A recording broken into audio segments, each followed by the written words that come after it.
Ladies and gentlemen, all the way from Eugene, Oregon, home of Oregon Ducks, Adam Chameo, his partner, Aaron Seach, will bring you not one. Okay, everybody quiet. Quack. Quack.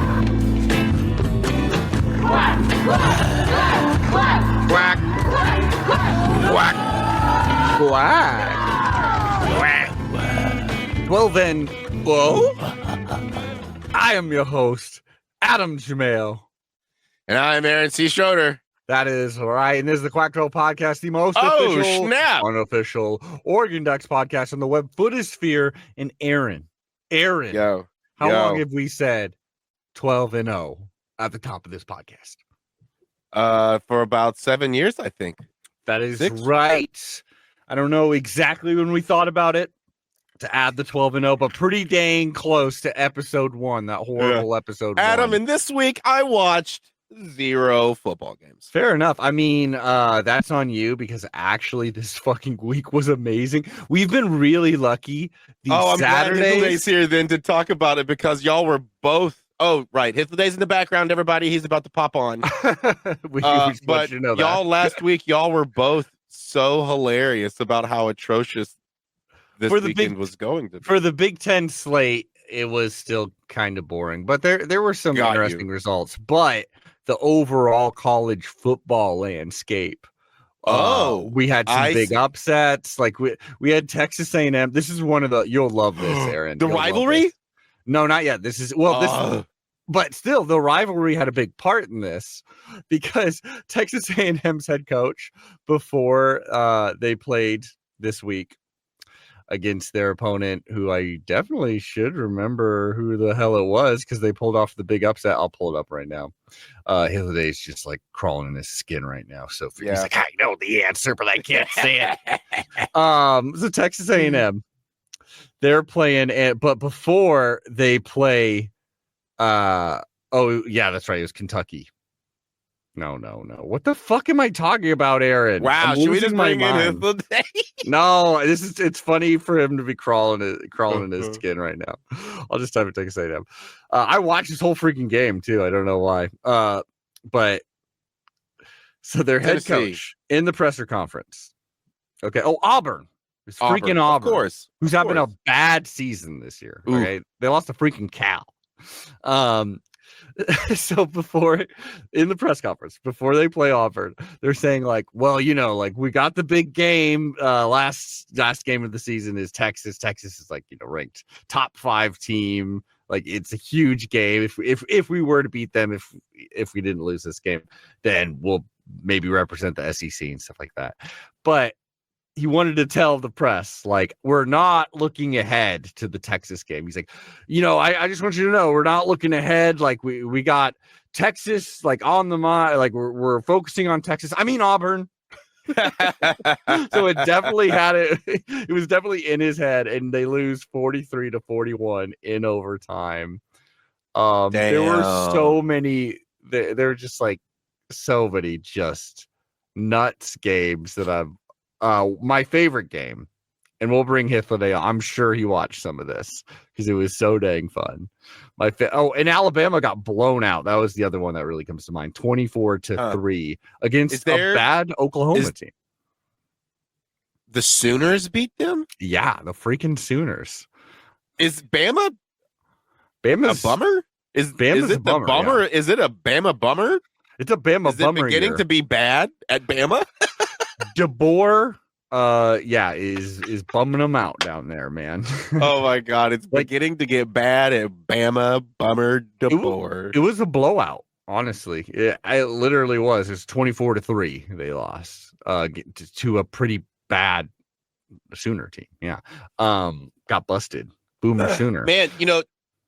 But I remember when I was in Austin the week we played Sooners. If it was in town, Red River would be lit up with people going crazy. It was a party weekend. Hell yeah. Well, it was Sooners are a great rival to have, so Bama should definitely latch on because They get down.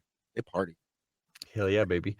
Also, their alcohol is super weak in Oklahoma, so whenever they come to Texas, they get wasted so fast. And it's so Really? belligerent. Oh yeah. Or at the time, Oklahoma could only have 2.3% ABV or whatever it's called. You know why Oklahoma's beer, and this is a joke. I don't want the real answer. Why Oklahoma beer is like having sex in a canoe? Why? It's fucking close to water. That's good. That's a good one. That's real good. Thank you. One last game I just want to talk about, and we'll just bring Nicolay on because I'm sure he wants to talk about this too in a second. But the best game that I watched every single second of is Arizona State. Okay. You know, I love my Sun Devils. You do love this team. They're having a great season so far. And they were going against the BYU Cougars. That's right. Who BYU was also having a freaking amazing season until they lost last week.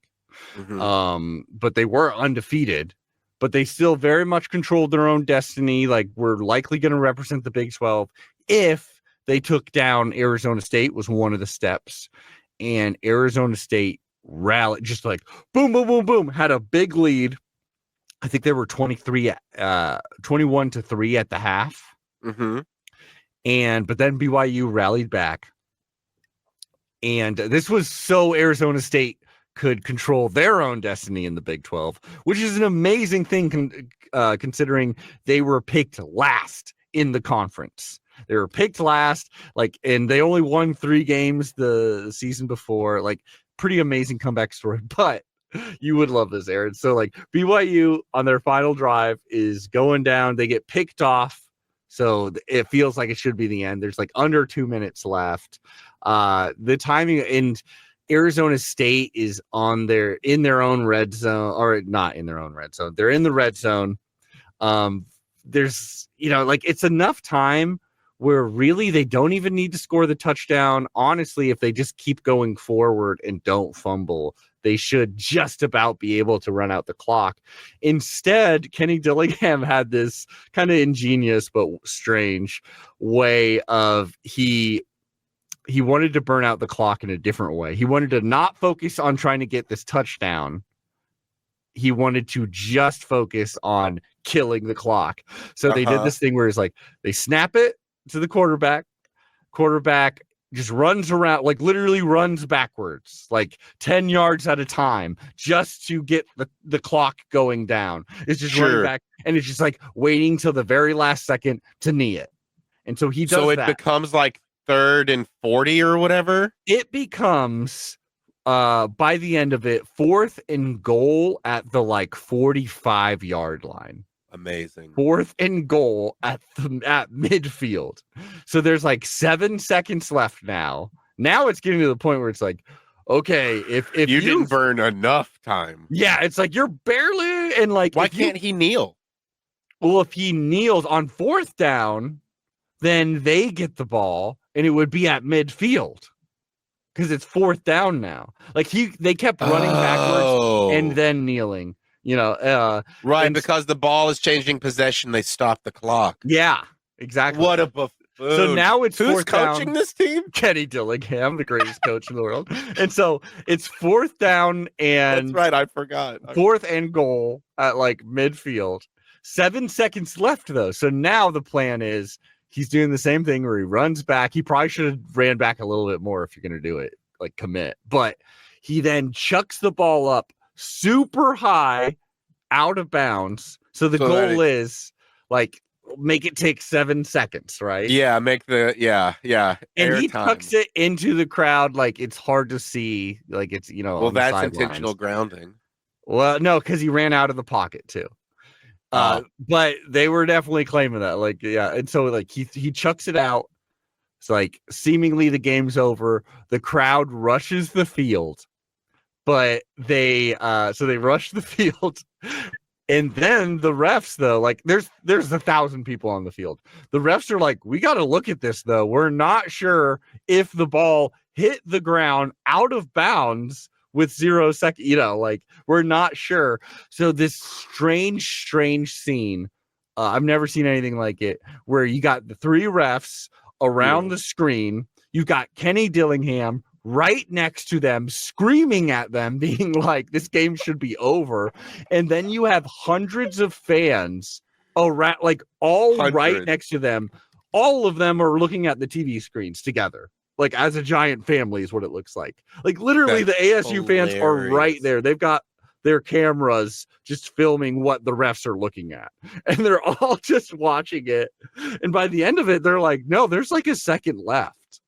Like, no, there's still well, I guess, that goes to show, I think that answers the age-old question of who watches the watchers. Yeah, the fans, we do, apparently. But, so, like, literally, they're like, okay, well, we gotta, BYU gets the ball, and technically they get a Hail Mary attempt to try to freaking win this thing. It was 28-23, and so they have to get all the fans off the field. So they put them in the tunnel.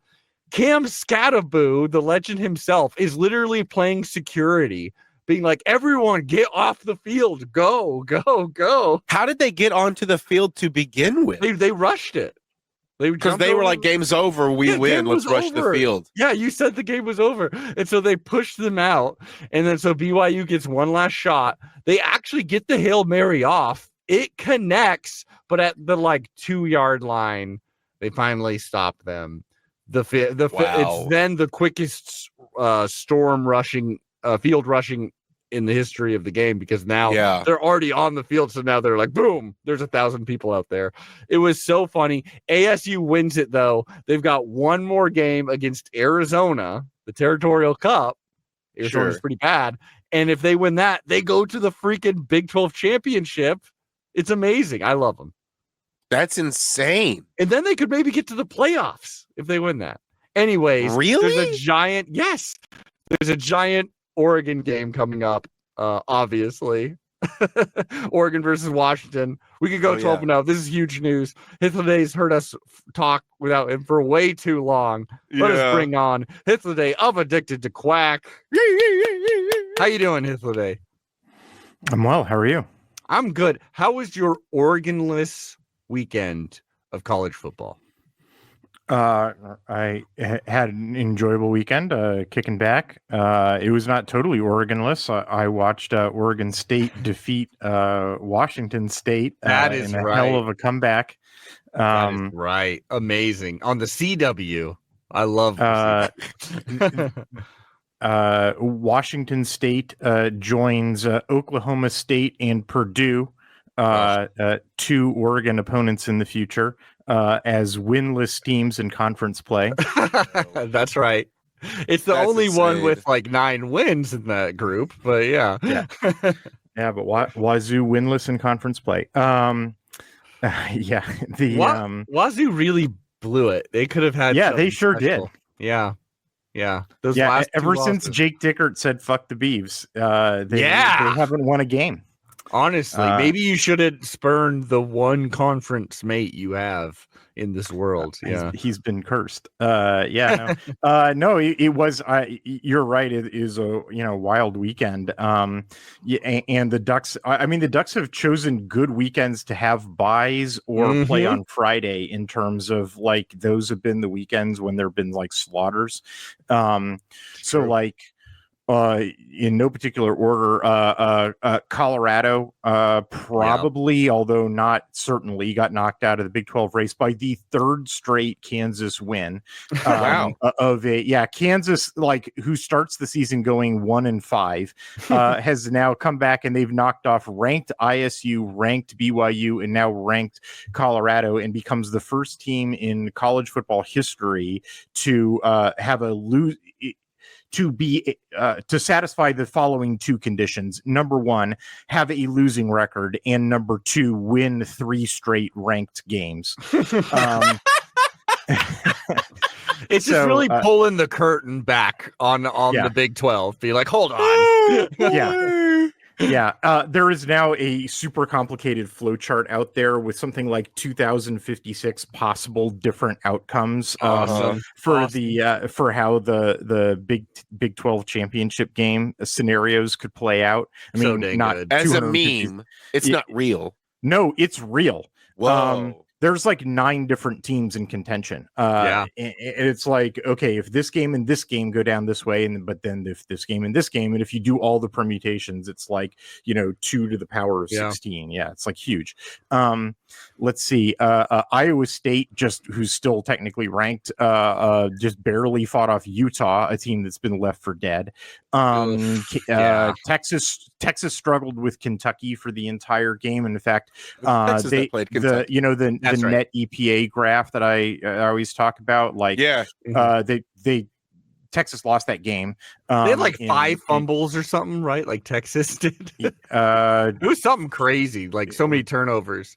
Yeah. Well, that wouldn't affect net APA. That'd be a reason why they'd win. You can't laugh at them, though, Adam. But still, it just blew my mind. We have an interception issue. Let's see what else. Penn State. But we'll talk about this with the Big Ten. Penn State played an unexpected thriller against Minnesota. How often do you say that?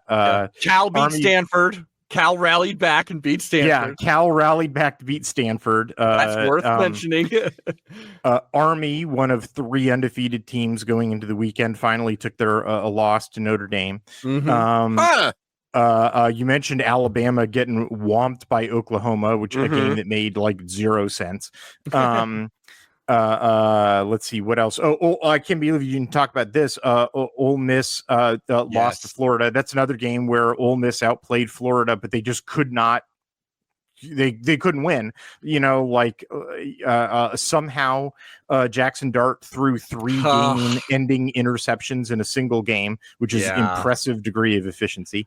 Dart, that felt like what's the word? Sisyphean.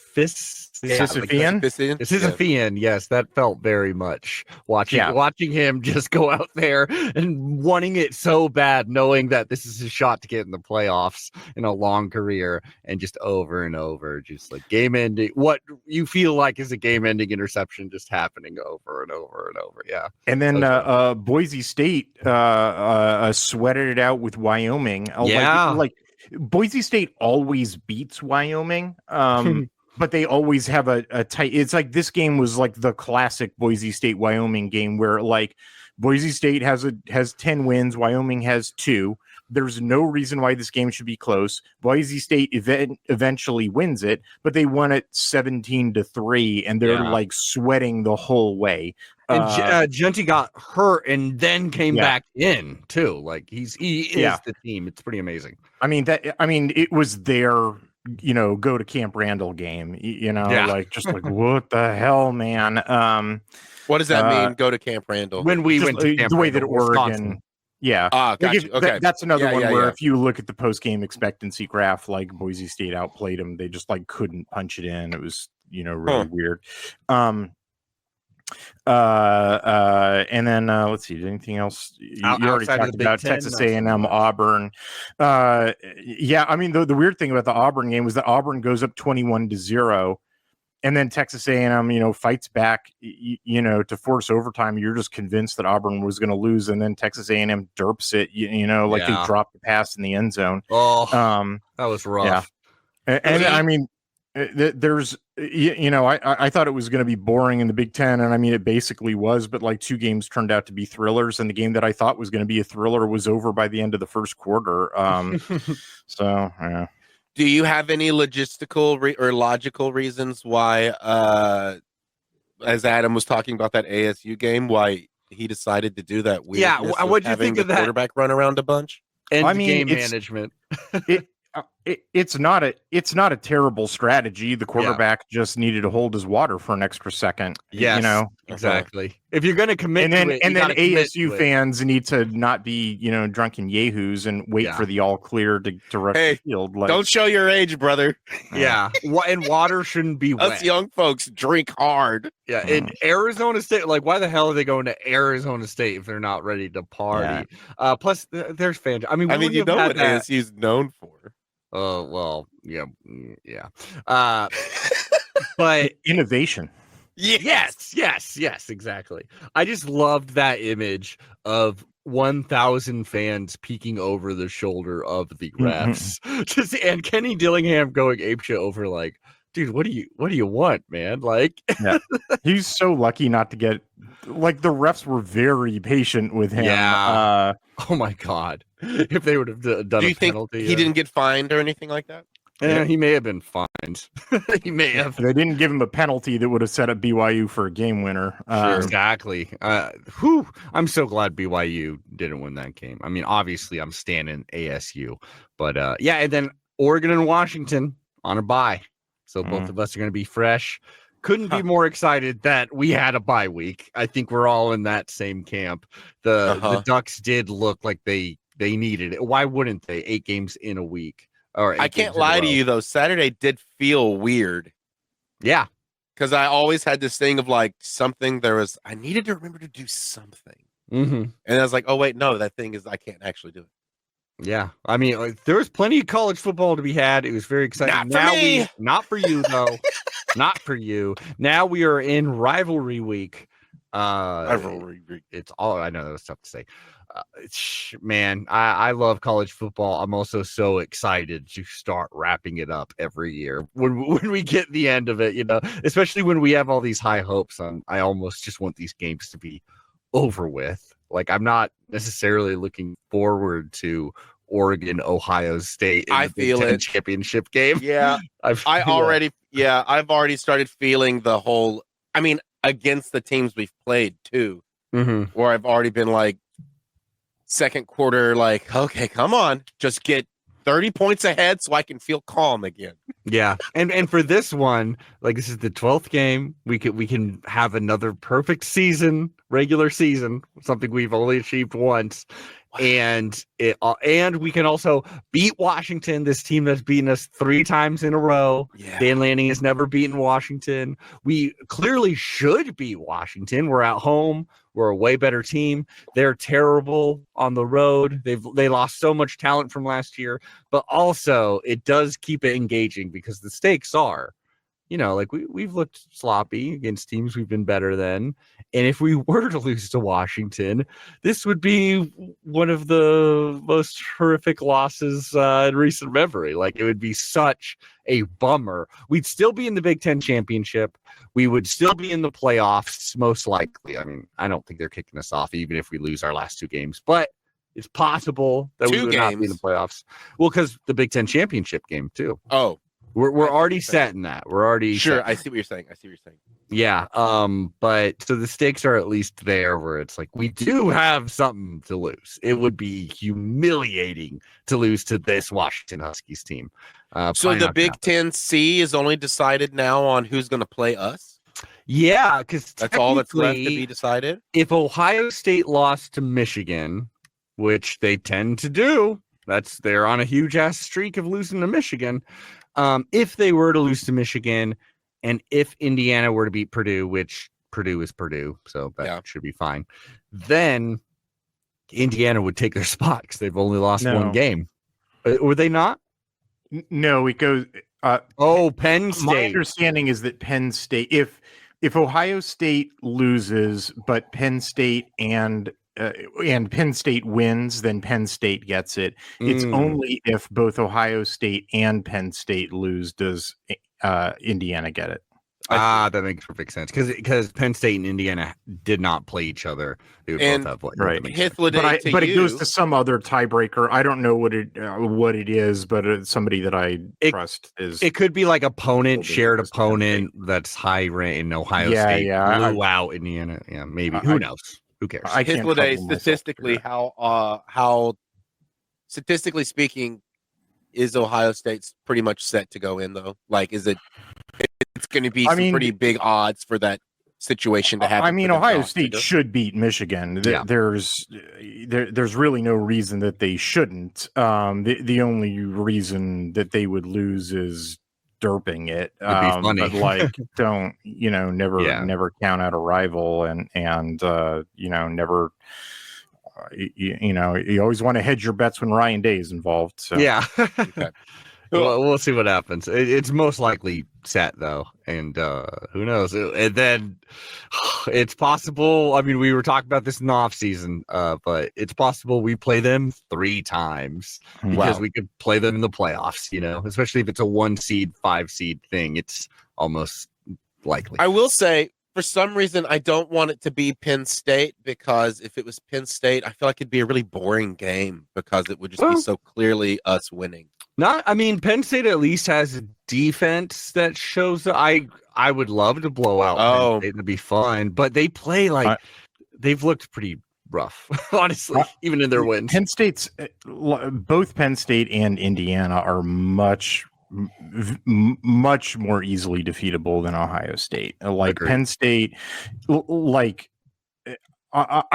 Penn State's closer. Actually, honestly, I think I'm not sure which one I would prefer the Ducks to play, Penn State versus Indiana, but I could be talked into making an argument that Indiana is more threatening simply because their offense, Indiana's offense could, there are probably more scenarios in which Penn State wins the game than Indiana, but Indiana has a scarier offense if it clicks, whereas nothing that Penn State does scares me. The scariest thing that Penn State does is if you try to operate a normal offense against them, like run up the middle, run normal pocket plays, their defensive front will shut that down. But if you run any kind of deception plays against them, they fall for them hook, line, and sinker. I mean, the Penn State Ohio State game, which I studied that film because they're the 2 most likely opponents in the conference championship game. Because what else was I going to do? I already had all the Washington tape already charted. It was so crazy how night and day it was, where, no pun intended with the Ohio State coach's name, where Ohio State had basically a 0% success rate on their offensive plays in which they tried to play, you'll have to indulge me here, normal football, just stand in the pocket and throw it. Nope. Sure. Their offensive line just immediately collapsed and they got nothing on those plays. Or when they just tried to run between the tackles or run off tackle, nope, they get nothing. Penn State's offensive or defensive line would just immediately stove in Ohio State's O-line. They would get no yardage that way. But on the flip side of the coin, if they ran any kind of deceptive, misdirection play, and I'm not talking about super sophisticated, awesome trick play stuff. I'm talking about Chip Kelly 101 stuff. I'm talking about stuff that you would see every day, every week, every play in the Pac-12, starter pack stuff, that Penn State was completely flummoxed. What is happening? Oh my God. And every time, it was 100% success rate that they would get 33-yard runs on these things, 30-yard touchdown passes. It was so black and white, because the coda that I started writing down on my tally sheet was Penn State drinks paint. It was they were so dumb. Yeah. Anyway, I could just see Will Stein teeing off on that defense. Yeah. It's Oh, so are we? I don't know. Are we not judgmental of Stein anymore? In the scenario, and hell, look, Penn State's probably going to make the playoffs. There's definitely a scenario that Oregon plays Penn State. Frankly, I love it because I already have all the film. I have most of that film study already done. I have the article half written in my brain. I've got film clips selected. I'd love it if that were in the cards. It'd be an easy article for me to write. And it'd be a real treat too. I've got a whole bunch of bombs to drop on. Man, this team's real easy to trick. It would also be scratching an itch because just watching this Penn State team play throughout this season, it's been someone can take advantage of that. Someone should be able to beat this team pretty bad. Yeah. Ohio State, that game was actually pretty it was frustrating to watch that game where you felt like Penn State, it was there for them. They could have really won it, but they didn't. But all the other games, also, I would need to double check this, but I am reasonably certain that there has never been a team in history that has beaten Michigan, Michigan State, Penn State, and Ohio State in the same year. That makes sense because who else? The only team that would have done it would be one of those 4 teams, and of course they can't beat themselves. Yeah. So that's kind of the cheat to that. Plus, Penn State didn't join the conference until the 90s. That's the other cheat. There you go. That would, so like all the ones that like Minnesota, in years when Minnesota might have done it, they do. Yeah, Penn State wasn't available, but so it's kind of a cheat stat. But it'd be fun to be able to tweet that out. I'm down.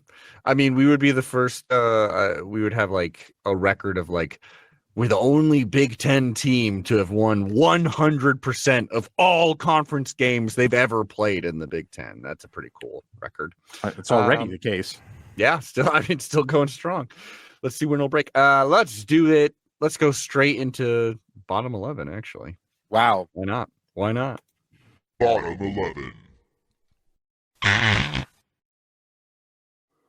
That's right. This is the Quack 12. We are in the Big Ten Conference, which has, of course, 18 teams in it.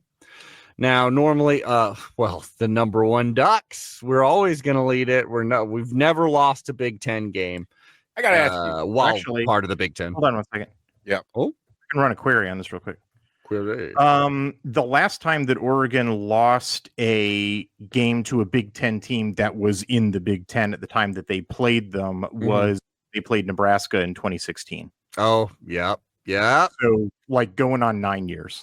That's also the last time Nebraska went to a bowl game. So 2016. Now they're bowl eligible. So look at that. Dakota Prukop, shout out. And then number 18, the very bottom, is of course the Washington Huskies, which in fact we do play this week. Big matchup. We'll talk about that in a little bit.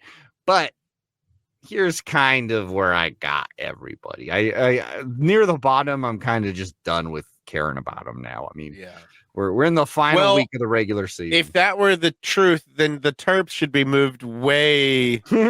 No, like here, they should be. Terps are where they belong, near to the very bottom. Okay, calm down over there. I'm sorry. They're garbage. They lost their quarterback in the middle of the game. That was really unfortunate. That is like injury. Yeah, that stinks. I'm here for you, my homies. Tough year for the Terps. At the very top, obviously, I got Ohio State, Penn State, Indiana. I think that's the clear way it should go. And then Illinois right behind, though, which is even ranked. Illinois fans should be stoked. What are they ranked? It's really worked out for them. I think 24 or something like that. I don't know. Okay, but they're in there. And then that's all that matters. You got a number. And then I just got kind of a mass. Like after that, it really doesn't matter. Then it becomes like, are you mid or are you the terrible garbage at the bottom? I don't know what you could put there. Iowa's been Iowa. A little worse than normal Iowa, but still Iowa. Are you a white-skinned red hat guy?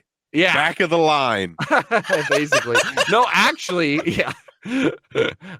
Nebraska, well, it's more like front of the line nowadays, apparently. Nebraska. Back of the line. Aaron, what if I told you Nebraska was bowl eligible? I would point them out. Where am I supposed to be seeing? Oh, Nebraska, right. My guys. Duh, Jesus. I would say I feel like I've been rooting for them constantly all season, so I'd be happy about that. Well, good. You should, because they did it, and like they needed it. They did it. To wait till the last game of the season would have been really rough, and I believe it's against Iowa. But instead they blew out Wisconsin. They really kicked some freaking butt, 44-25. I just felt glad that Nebraska had some life in them, that they got to a bowl game. Wisconsin, I got on this bottom rung. USC won, but the game was so bad. It was close. Yeah, the game was close, 19-13 against USC. But, I mean, that's good for the fan base, right? They've been UCLA, desperate for one, right? They don't care. They genuinely. Okay, so now they're that. Yeah, we won. I don't give a shit. I'm sure they're like, oh, cool, we beat UCLA, but USC fans I doubt they're stoked about this season. Yeah. 6-5. They are bowl eligible. They did beat their rivals. Those are good things. But I'm not gonna lie, Aaron. In the middle of this game, I literally fell asleep. I was excited to watch this game, and then I fell asleep on my couch. And then I was like, "Oh, it's still a close game. Good thing I woke up." And then I had to watch the rest of this game. It was welcome to the Big Ten experience, brother. yeah, man. It stunk, dude. During that, like those 2 summers in which I was like doing all the film review of all the Big Ten games that have ever been played, I fell asleep a lot of times. A lot of times. Just hard to watch. And it isn't even like, oh, it's low scoring. Like maybe the defenses are kicking butt. It's like no, the defenses are taking advantage of mistakes, I guess. But it's just offense is not offensing. Penn State versus Minnesota. Let's start with this actually, because this is really was actually a watchable game. It was sad, had a sad ending, but 26-25, Penn State wins the way Penn State does, I guess. Minnesota should have had it. And hard work. I guess no, just pull themselves up by their butts. By being more talented and pulling their heads out of their butts. Just the right time. Minnesota, you need another elixir. I'm sorry, this one didn't work. Actually, no, they needed to have confidence in themselves and try to score some touchdowns instead of field goals at the end of this dang game. I mean, really, I sort of the way that I would characterize it is what I have been talking about for Penn State. Like, remember every week I'd be like, there is no game theorist who would endorse the way that Penn State chooses to play football, and eventually it's going to bite them. This was an example of that. For the first 3 quarters, like they deliberately choose to play both a low possession strategy when they have more talent and like high efficiency. So what they should be doing is playing balls to the wall and building a big lead, so that the inferior team, can't like catch up. But instead they play a low possession game, which means a high variance game. And well, guess what? Minnesota varianced at them. They got in the second quarter, they got a blocked punt, which they followed up for a touchdown.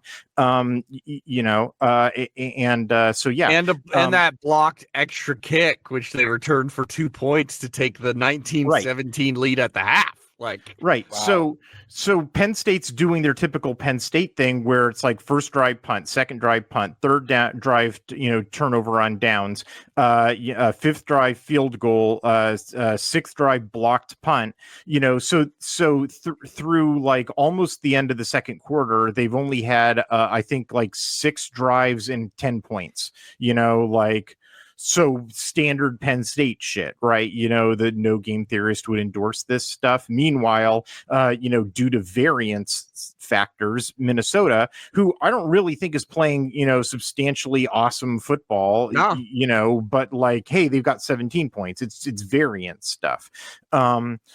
So then they play a Big Ten, end of the second quarter, third quarter. The third quarter has all of, 2 possessions for both teams. So like gag me, right? But they're still like they're 1 point apart in the fourth quarter. Like Minnesota can absolutely win this game if they play like winning, football. What do they do? Like you're the underdog and you're going against number 4 in the country. Like, they should have. Yeah. What they do is they fumble the ball.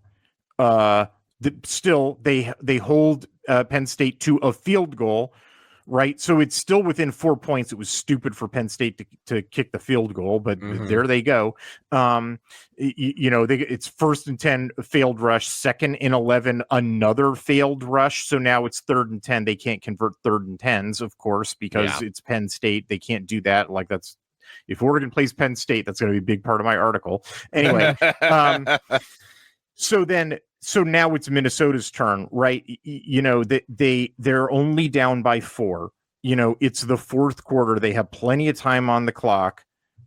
They settle for a field goal. Like dumb. And they allow Penn State to run out the clock. Dumb. Like what you are playing, you play to win the game. Even Drew Aller looked pissed too.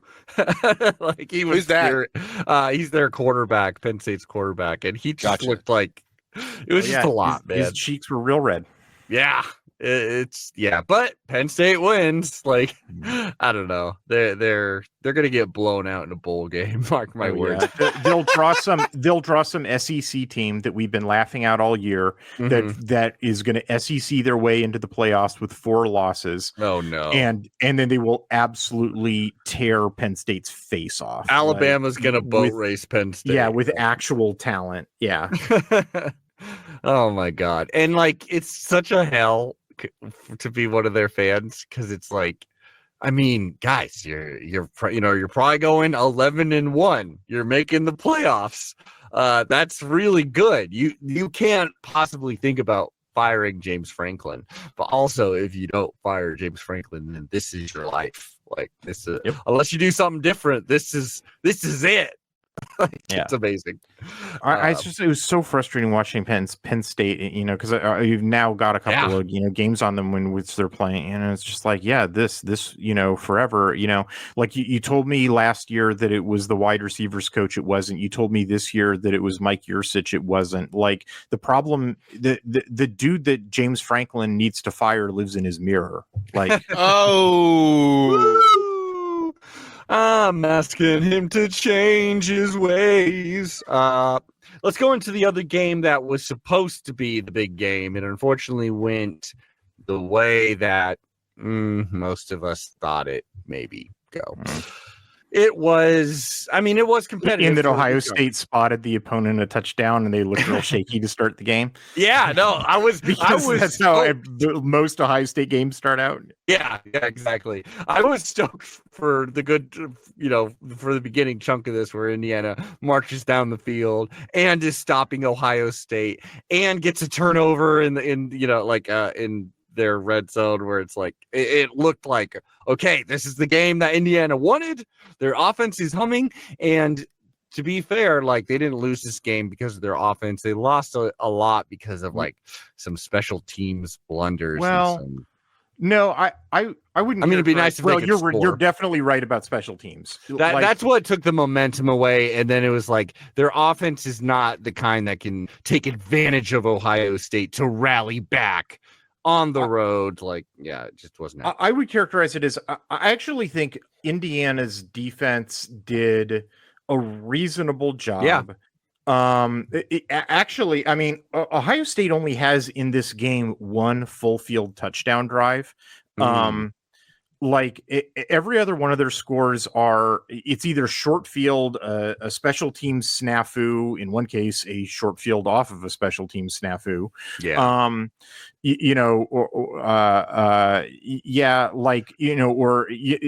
Every other time, they either go 3 and out, they turn it over on downs, they drive the field, they have to settle for a field goal, or they turn the ball over, or whatever. Like, Ohio State's offense wasn't really clicking in this game. And like, what do you think of that backup center for Ohio State? Yeah.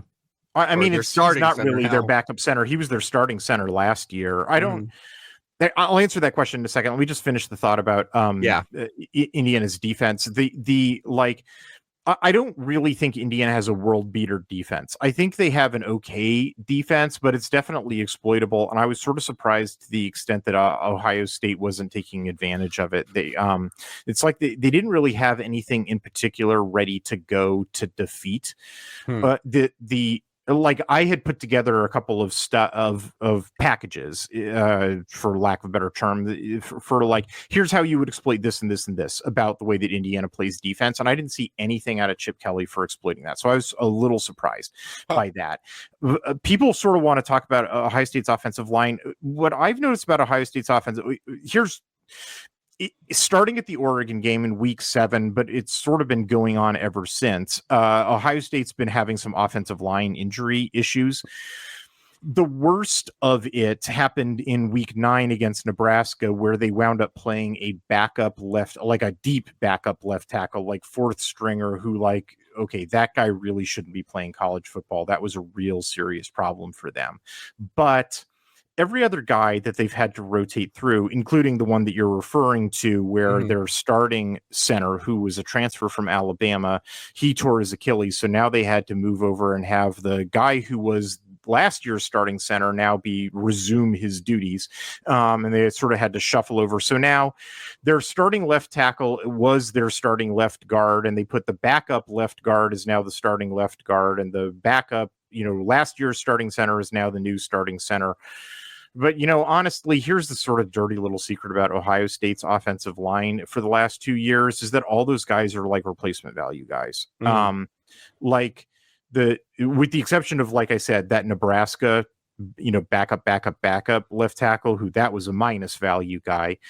Like what I've been watching at Ohio State for like the first, several, like 4 years under Ryan Day was they would get off the bus and auto win because they had like 4 or 5 guys on their offensive line who were all plus guys. And therefore they could just do whatever they wanted on offense. The quarterback had all day to throw. The running backs would automatically get 7 yards, just get off the bus, auto win because the offensive line had nothing but plus guys or 4 out of 5 would be plus guys.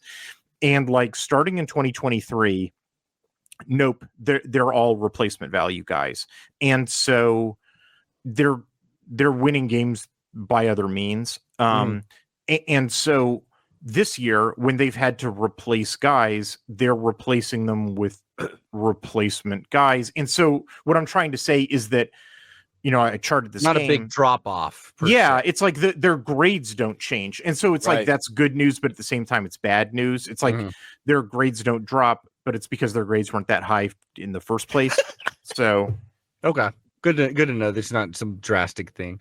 I don't. Yeah, it's. I mean, I'd like it to be drastic, so that way I feel more comfortable whenever it's time for us to play them again. It's mostly because they really just sort of thought that their normal offense was going to take care of Indiana, and it kind of wasn't. But then A, special team stuff, and then B, what they discovered by by Indiana's. It was actually by the end of Indiana's second possession, which actually happened pretty late in the second quarter. It's like that's how long some of these possessions were taking.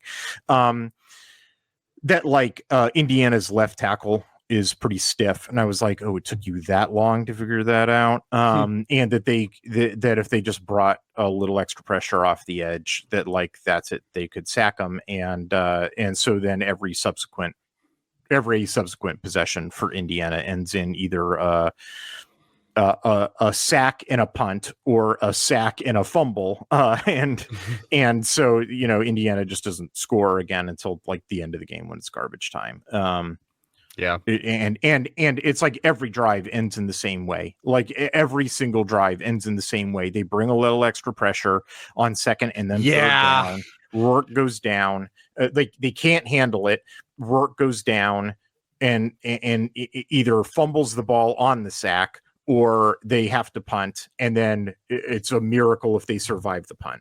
That is very well put. Especially you could see when Ohio State was like, okay, now we can start teeing off. There was no response, like there was nothing. I mean, really, that's the if you want to hang the game, like that was probably inevitable that Ohio State was going to figure that out. I actually would blame Knowles for not knowing it earlier. I'll discuss this a little more when we're talking about Ohio State, which will probably be next week, but because he has changed something about his defensive game plan. But anyway, that was obvious from watching Indiana that that's how you beat them, is the strategy that he eventually evinced is how you beat him. It was like you should have been doing that from the get-go. You shouldn't have even given up that first drive. It did feel satisfying being like, if we were to play against Indiana, it's very likely our defense would be looking pretty similar to that too. But the thing that it's like, if you want to hang the game on anybody, hang it on Cignetti. Dude, how did you not know? Did you not know that was coming? Did you not watch your own tape? Did you not know that vulnerability was there? Did you not know that your hot routes have this massive glaring flaw to them? Did you if both of the upsets that have to happen happen such that Oregon sees Indiana in the conference championship game, or if they wind up seeing each other in the playoffs, like, and I write an Indiana article, it will be a extensive discussion in my article of how to do exactly this. And it was clear. I mean, it was clear in week 5 when they played Maryland. Like, Maryland accidentally discovered it. Of just, I mean, it's like it's like finding a bug in the code. You know, it's like they should have squashed the bug like 2 months ago. And the fact that Cignetti didn't, like, it really honestly caused me to lose a lot of respect for him. Fire him. Remember, I was like the first guy who was on Cignetti. You know, it's true. I was going on people's podcasts over the summer when they were like ranking Big Ten coaches and they had Cignetti at the bottom. And I was like, you're a moron. Like, you should have him at the top. You know, let me tell you why. Let me tell you why you didn't do your homework. Like, I was on Cignetti, you know, earlier than anybody else. And so I feel like there's some bit of poetry from me being like, you dummy, you know? Yeah. Well, let's get into, the best transition saying you dummy. We got to go to the USC UCLA game. Oh boy, dude, like, Hithliday. Let's say you were.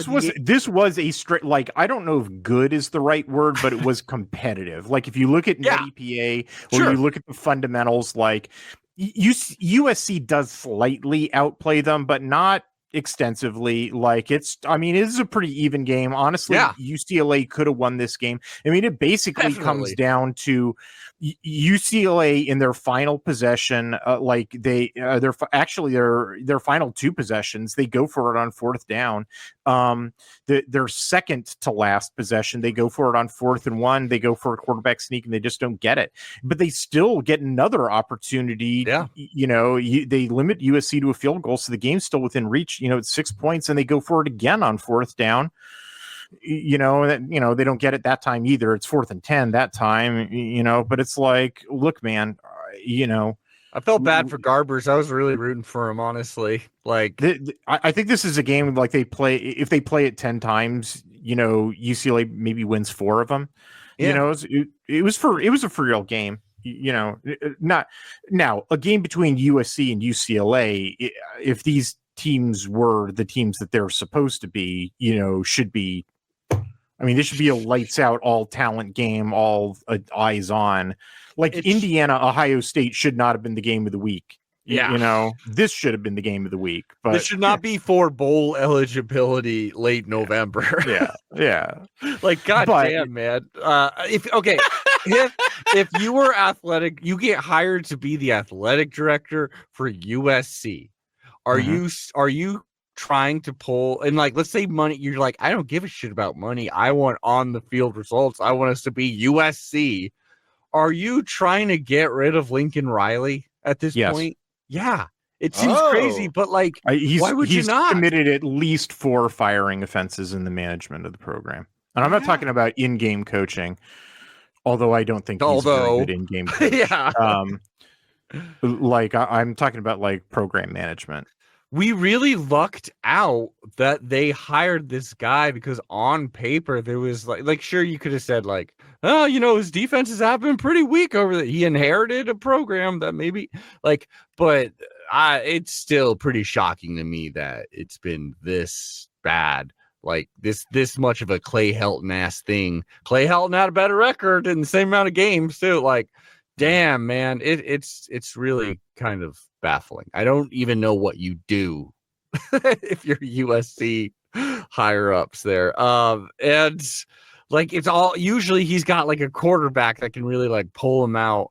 It's fun to see a new QB, but like Mayava's not doing great things out there. He's not. I mean, he can't save this team. I get it with Maeva. Like, I think, and it'll be interesting. I think he will be interesting to watch next year. I'm very curious because like he comes from a different offensive scheme, which is not Lincoln. People who are way too simplistic about schemes, who want to break it down to like, are you a pocket passer or are you not a pocket passer, are sort of like, well, he's in the second category, so therefore they're all the same. And I'm like, dude, it's not that. And in fact, oftentimes, when you come from, one scheme to another scheme, it's harder.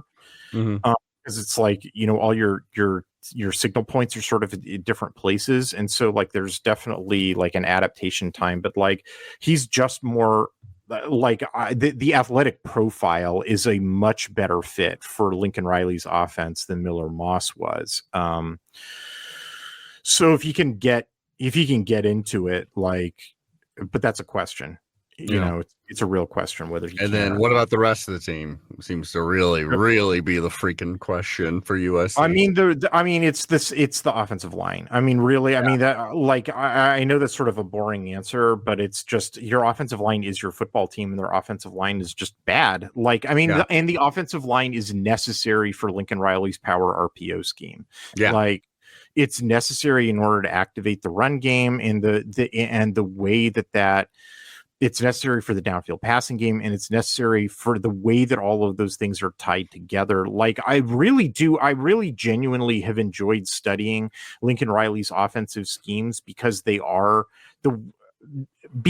way that they are innovative and cool, like the way that he paints paintings is cool. But his palette is in offensive line, and that's why it's so bizarre. I mean, kind of like Chip Kelly, like it was so weird for there to have two coaches in LA who paint in awesome, cool uses of offensive linemen who then refuse to go get good offensive linemen in recruiting. And it's like, it's like painters who didn't want to go to the paint store. Like they just wanted to magically appear on their palette. You would really assume the money would be there. Maybe it's just like people it's are more like the apathetic. Effort wasn't there. Yeah. I don't like one thing that is for real is you're like, Dan Lanning works fucking hard in the recruiting game, works hard in every aspect, but the recruiting, he's putting the effort in. And a lot of these coaches seem their heart isn't as into that, or they aren't willing to do the work. And there's there's lazy and grumbly people online who are just money, like, oh no, it's all just the money, it's all just dropping the cat. It's like, no, the all the big wigs in Eugene, Oregon, as opposed to USC, LA. Like, come on, man. The money, like, it gets your foot in the door. It's an equalizer, but it's like, once you're in the room with all the other people with money, like, the decision still comes down to the same thing. It's always come down to work, relationships, fit, and the prospects for bringing the best out of that kid. Texas should have like 5 natties in the last decade if it's literally all money is that matters, or like Ohio State should have more, but eventually comes down to a million different things. Where's Texas pulling money from? It's medical centers or some shit. Somebody dumbass fans like you. No, I don't know. But like Texas A&M, I know has a lot of big oil money. And, and military money. Yeah, and they still don't aerospace, baby. They would, but anyway, just talking about this game, the thing that was interesting was that USC kept driving the field, and then UCLA kept stopping them for field goals. USC only got 1 touchdown, and that was technically they took over the ball in UCLA territory after UCLA had a bad punt.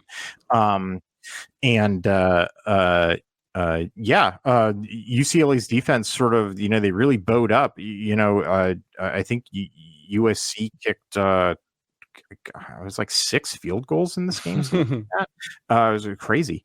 Meanwhile, UCLA really, they had sort of the typical, problems with their offense where they can't run the ball, and so it's a one-dimensional offense. But it was they were hitting enough passes that they remained in contact. It was funny. It was like, the game opened up where USC kept driving, but kicking field goals, and then UCLA hits like one pass for a touchdown and takes the lead, and it's like, yep, that's why you don't kick field goals. Yeah. What receiver on USC's roster would you most want to come over to Oregon next season? That's a good question. Good question. It's a possibility too. I know what team I'd rather be on, is all I'm saying. The Oregon Ducks. Yeah. I know there are some like more popular answers, but I would actually take Deuce Robinson. Yeah. Because he's like I know that there are people are excited about Mekhi Lemon, because like what he can do, this sort of stuff. But I think Oregon's got a bunch of players who are like Mekhi Lemon. I don't think they have a player who's like Deuce Robinson, and so I would sort of want him. Hey, why not? Deuce Robinson. We'll give him number 2. Now let's so number 38. Or number 30. What the hell am I talking about? So there's a couple more actually interesting games, and then there's some blowouts. But let's get into one that had a thrilling ending, if not idiotic. Number 25 now, Illinois beats Rutgers. Both these teams are bowl eligible. Oh my god! So this was the king. This was the king of the net win expectancy graph. Like, I bet Rutgers. We're 100% correct that Rutgers absolutely outplayed them, and then you do it. Well, okay, so it is, in fact, it was Rutgers up by 1 point, like late in this game. If I do, I mean, Rutgers dominated this game. It was 17-9 for it felt like the entirety of the game. Wow, it was like 17-9. They go up 17-9 like midway through the second quarter, and then that lasts through I think like the beginning of the fourth quarter. It was wow. And this is Illinois. Like, offense for them is usually like a struggle. Like it's usually amazing. They can march down the field pretty consistently, but like actually getting into that end zone can be pretty tough for them a lot of the times. But it comes down to it, Aaron. So it's 31-30. They're going for a long field goal. They freeze the kicker, which lets Brett Bielema go, oh, that ain't going to work, because we just saw him try to hit that, and that ain't going anywhere near there. So instead, we're calling a play. I think they called it like the church play, because it's just like a prayer, basically, of all this happening. They're like, okay, we're gonna pass it downfield. He's going to get out of bounds really quick, and then so we can get another long shot, hopefully win that way. Instead, the guy catches it, makes a man miss, and goes like, I should probably get out of bounds, but I think I'm just going to try to win this thing right now. He, in fact, gets in the end zone. Enough said. Wins the game. 0 seconds remaining. I'm proud for Illinois, man. Like, how many seasons like this, like win totals are they going to have like this? They've won 8 games. It's been pretty messy. They beat Michigan. I'd be stoked if I were an Illinois fan. You get not upset. I guess it's probably was an upset. I don't know, but you get a last second victory like this. Just feel stoked. And Rutgers fans, even you Rutgers fans, I know it's tough, but you go into a bowl. That's good. Where would they have been at had he gone out of bounds? Oh, I forget exactly. And would they he had a while. They would have had enough time. Like, oh, okay. Yeah, to still do the game. Okay. So when they were going for that, it was 4th and 13 with 4 seconds left when they were going for the that's the pass. It was like 14 seconds. 14 3rd and 13 at the Rutgers. Yeah, they would have had, I think, like 6 seconds maybe. Yeah, they would have had enough time for another play because they had enough distance for first. I just love the confidence of going like, you know what? I'm gonna have some fun. I'm going. I mean, for Rutgers it. just. I mean, like basically. I mean, Rutgers felt to be playing prevent. Maybe like maybe. I mean, it was just on the field. like. I mean, it was ridiculous. I mean, basically, what happens? It's 9-17, and then everything goes wrong for Rutgers. They fumble the ball and give up 4 consecutive touchdowns to finish the game, including the they had the game won, and then with the kick going awry and the game won, Shiano ices him and fails. Like the most spectacular, catastrophic backfiring of an icing ever. But that's just the tip of the iceberg. I mean, the rest of the iceberg is giving up, touchdown, fumbling the ball and then touchdown. Like, I think the play is now don't ice the kicker. You got to ice the icing, if you will. You need to make it look like you're about to call a timeout. Like really, like the T is almost formed. Really, really make it. Try to catch that kicker's eye. Like really make it look like you're about to, and then not do it. Because I just don't give them the extra.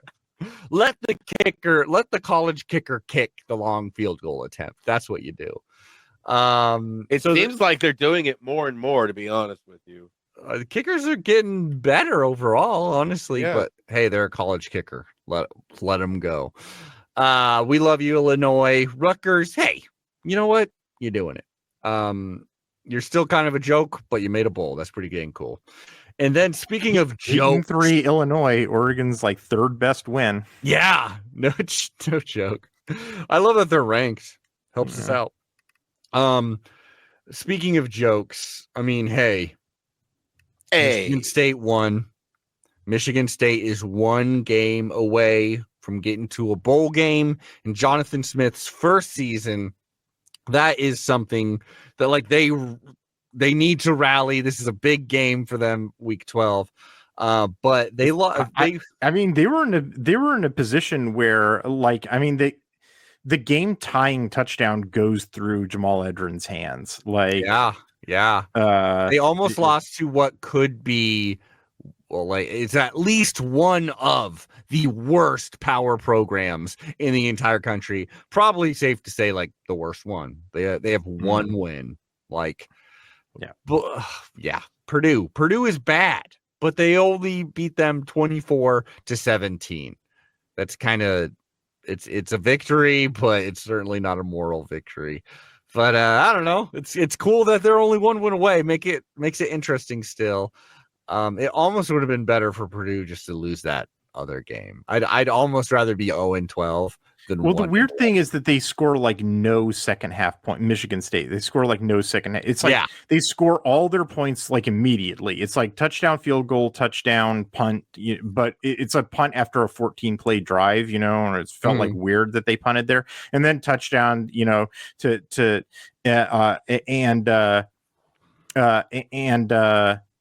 Or no, this was the one where they had the blocked field goal that they returned for a score.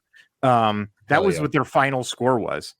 Wow, Michigan really? State's final score was they blocked a Purdue field goal, returned it for a touchdown, and then they didn't score any points for the rest of the game. Meanwhile, but then that's 3-24, and then they just allow, and then it's like, here's the rest of Michigan State's possessions: punt, punt, punt, punt, punt, punt. End of game. It was like, yeah, way to go, John. Like, were they just burning clock basically on their drive? Well, no, they were trying to score. They go on a 14-play drive where they punt. They go on a 7-play drive where they punt. At one point, I think they could have like ran out the clock, but then Michigan State's QB like went out a little bit too early. Like, it didn't get the first down, so wasn't able to kill the clock. Like, yeah, it was a lot. No, it's more that just like their run game is like Jonathan Smith does not have the run game that he wants in order to run the Jonathan Smith offense, and so it's like it's hobbled. Instead he's got to do the like Jonathan Smith offense has always had the play action deep shot, to it. It's just what he wants is to be able to control when he takes those deep shots with the run game. He wants the run to establish the run, so to dictate the tempo and the pacing of the game and when to take those shots. But he can't do that because his line is not good enough. His running backs aren't good enough. He doesn't have any of the elements of his run game in order to do that. So instead, it's just the shots all the time. It's like the oops all berries cereal. Shots. And he's got a quarterback who like hits enough of those that they can win games, but it's like, but also it's, when he doesn't have the thing that's setting it up, it's like there's no foundation to it. It's like shooting a gun in the space station. Your feet aren't on the ground and the gun shoots you backwards as much as it shoots a bullet forward. Alien Romulus. For anyone who's seen that movie, it's exactly like the scene in Alien Romulus. Where they have to weave through the alien acid goo. I thought that was a pretty fun part. Aaron and I had like an hour-long discussion on Alien Romulus before the pod. It was fun, but it's not the worst Alien movie. It's right in the middle. It's right in the middle. It's a wide variance. Yeah, exactly. They get pretty rough. Yeah, that franchise encompasses like one of the best movies ever made and one of the worst movies ever made. Which one's the worst? Which one's the worst? Like, I'm not even sure which one you're referring to. For me, my least favorite Alien one is the one with the space eunuchs in the prison planet, the third one. Yeah, that one. Yeah, that one's god awful. Made by a great director. Yeah, I know. I mean, I was gonna say maybe the versus Predator. AVP 1 is definitely more watchable than AVP 2. AVP 2 is probably actually the worst Alien movie. Yeah. Like, because there's just no redeemable part about it. But Alien 3 stinks. Yeah, it was a bummer. Alien 4 is funny, at least. There's some stuff I like in Alien 4. Anyway, also a great director. Yeah. What? Didn't he make a Homily? Isn't that the director? Yeah, and City of Lost Children, which is one of my favorite. I love City of Lost Children. I've never seen City of Lost. I will watch. Oh, you'd love it, dude. You'd love it. I'll watch it, baby. Instead, I watched Gladiator 2 this last weekend, and 2 thumbs down from this guy over here. Denzel, 2 thumbs up. Movie, 2 thumbs down. My friends, we got a bucket filled with games here that I did not watch that don't mean a whole lot to me. There's some interesting. We still have more games to talk about. Yeah, dude, we're getting to the point of this going. Because there's no buys. There's no buys this week, so you got all 9 of them. We got a lot of games. One buy was Oregon, yeah. So we got a lot of games to preview too. So all right. Well, just make it snappy. I agree. Okay, I'm sitting here trying to predict the future. My takes here are that, like, my takes, Kazorla, is that Michigan State, Michigan, they destroyed Northwestern, which you should if you're a team of substance. Michigan is, I do believe, going to a bowl. Yes, they're 6-5. Yes, they're 6-5. It'd be funny as hell if they beat Ohio State. They're probably not. I genuinely think Northwestern is bad.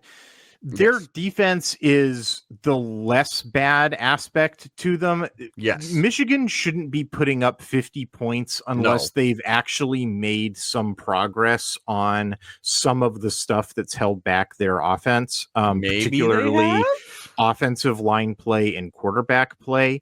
And like that their wide receivers are like, this is remember when we were talking to Jake and I was like, it's hard for me to assess the wide receivers in this offense. They can't possibly be as bad as the numbers say they are. Like, no one is a 3-yard per target receiver.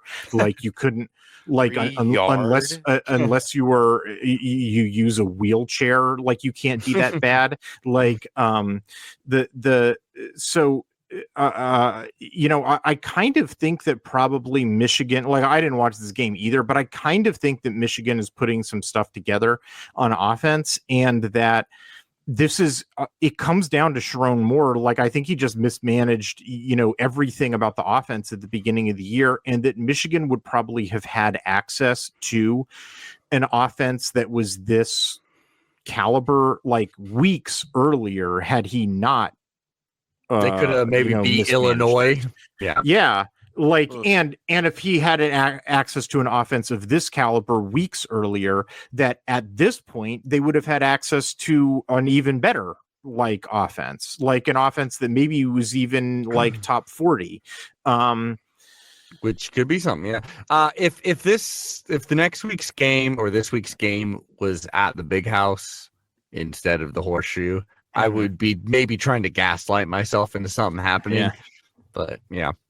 And with Michigan's secondary getting so beaten up, and it it is another problem. The defense has been steadily like taking this step. Like for those who are making projections based on Michigan, that was like, well, the defense should be exactly as good as it was last year, and it's just a question of how big of a step back the offense takes. It's like those conditions don't exactly obtain. The defense has not only taken a step back at the beginning of the year, they've been taking further steps back over the course of the year as they've been having some other injury issues in the secondary. Yeah. As you said, there were, Nebraska 44, Wisconsin 25. This historically, as you said, over and over, like Wisconsin beats Nebraska. And also historically, Nebraska doesn't go to bowl games apparently anymore. But both those traditions have been broken because Nebraska really opened a can of butt kicking over here. 44-25. I think my prediction was that they were going to win by like 21 points. I did not get that, but pretty dang close. I don't know. I didn't watch any of this game. I was surprised by it. I was like, way to get that monkey off your back, Nebraska. But it looked to me like this was the Wisconsin offense we've been seeing, as to say, not good, and the defense finally caved. That's my guess. I don't really care. Yeah. What was surprising about this game, there were two sort of surprising things about this game. First of all, the score is a little deceptive in that most of Nebraska's points come late. Like they like starting late in the third quarter, Nebraska goes touchdown, field goal. They go field goal, touchdown, field goal, touchdown. So they had 20 points after the game is already 24-10 in the third quarter and is basically over because Wisconsin can't move the ball. They're, and for another reason that I'll talk about which is the second surprising thing. But basically the game is over at 24-10, and then Wisconsin tacks on 20 more points. That's why I say that this, when you look at the scoreboard and say, oh, what a blowout, and I'm sort of saying like, oh, a lot of that's kind of garbagey. To me, the other thing is more surprising. These are the two surprising things. Number one is I kind of think Dana Holgerson was a really good hire for them. Their offensive coordinator was Scott Satterfield, or was it Marcus Satterfield? I can't remember which one. They're apparently not related. It's just a coincidence. The last name is Satterfield. That's crazy. Yeah, Satterfield doesn't seem like a very common name. And have two football coaches to not be related and who both aren't very good at the job is weird. So anyway, whichever one of the Satterfields they had, who they've effectively like fired or demoted, and then they got Holgerson, who was also fired from his job, and he's picked him up as an analyst, and the next week promoted him to play caller. It was Marcus Satterfield, by the way. Turns out, actually, he's doing a much better job with the offense. Yeah. So that's interesting. That's interesting thing number 9. Interesting thing number 2 is that I don't know if this is an effect of firing Phil Longo or not. But what it was surprising. What Wisconsin had been attempting to do all season long, and definitely including during the Oregon game, was if they weren't going to score, they were at least going to hold on to the ball and make it a lower possession game. And in this game, they were like burning through possessions. So like in the first half, Wisconsin had 9 possessions. That's more possessions than they usually have in an entire game. Wow. So they were really like they were snapping the ball fast and then going nowhere with it. And so that's why, so they like that. You see what I'm saying? They kept handing the ball to Nebraska, and that's why the game got out of hand, so quick. And like Longo wasn't doing that. He was like, let's see if I can take 40 seconds off the clock, run the ball for 3 yards, and then repeat that. And like, and so it was like kind of a, it was like playing Penn State, but the loser version of Penn State. And this was like, let's go fast and let's run into this wall faster. So like, that was not a good strategy for Wisconsin. No, I mean, yeah, damn. Wisconsin's had a rough one. They got one more shot. Try to make a bowl game. 6-6 would feel pretty good with the season they've had. And then Iowa, Maryland. Only one thing do I care about, and that is Aaron's prediction of last week. He said Iowa's mascot's head would fall off during this game. No, shut up. I haven't seen it. I don't think it happened. I was searching for it. I was like, it didn't happen, Aaron. I would have given you 12 points for that. You just got me so excited. That'd be amazing. It happened to the Duck earlier this season, but no. So you brought it up just to shame me, is what you're saying. That's all I care about. Okay. In this game, that is genuinely all I care about. Works. The game between Iowa and Maryland, couldn't care enough. There was an unfortunate thing that happened. It was early in the second quarter. Edwards gets shoved out of bounds. Their quarterback Edwards, and he doesn't appear for the rest of the game. It was weird because it didn't really look like he was getting hurt, but I think he must have like pulled something or like planted his foot wrong while he was getting knocked out of bounds, because they then for the rest of the game played the other quarterback, MJ Morris. Now I didn't watch that game. I'm not going to chart the game until the summer, but it's the most extended period of play that we're going to see for MJ Morris.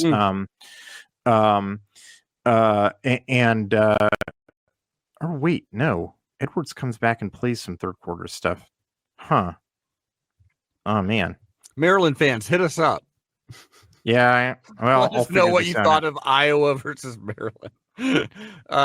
This is weird. Edwards comes back and plays 2 drives, but then he goes back to the bench.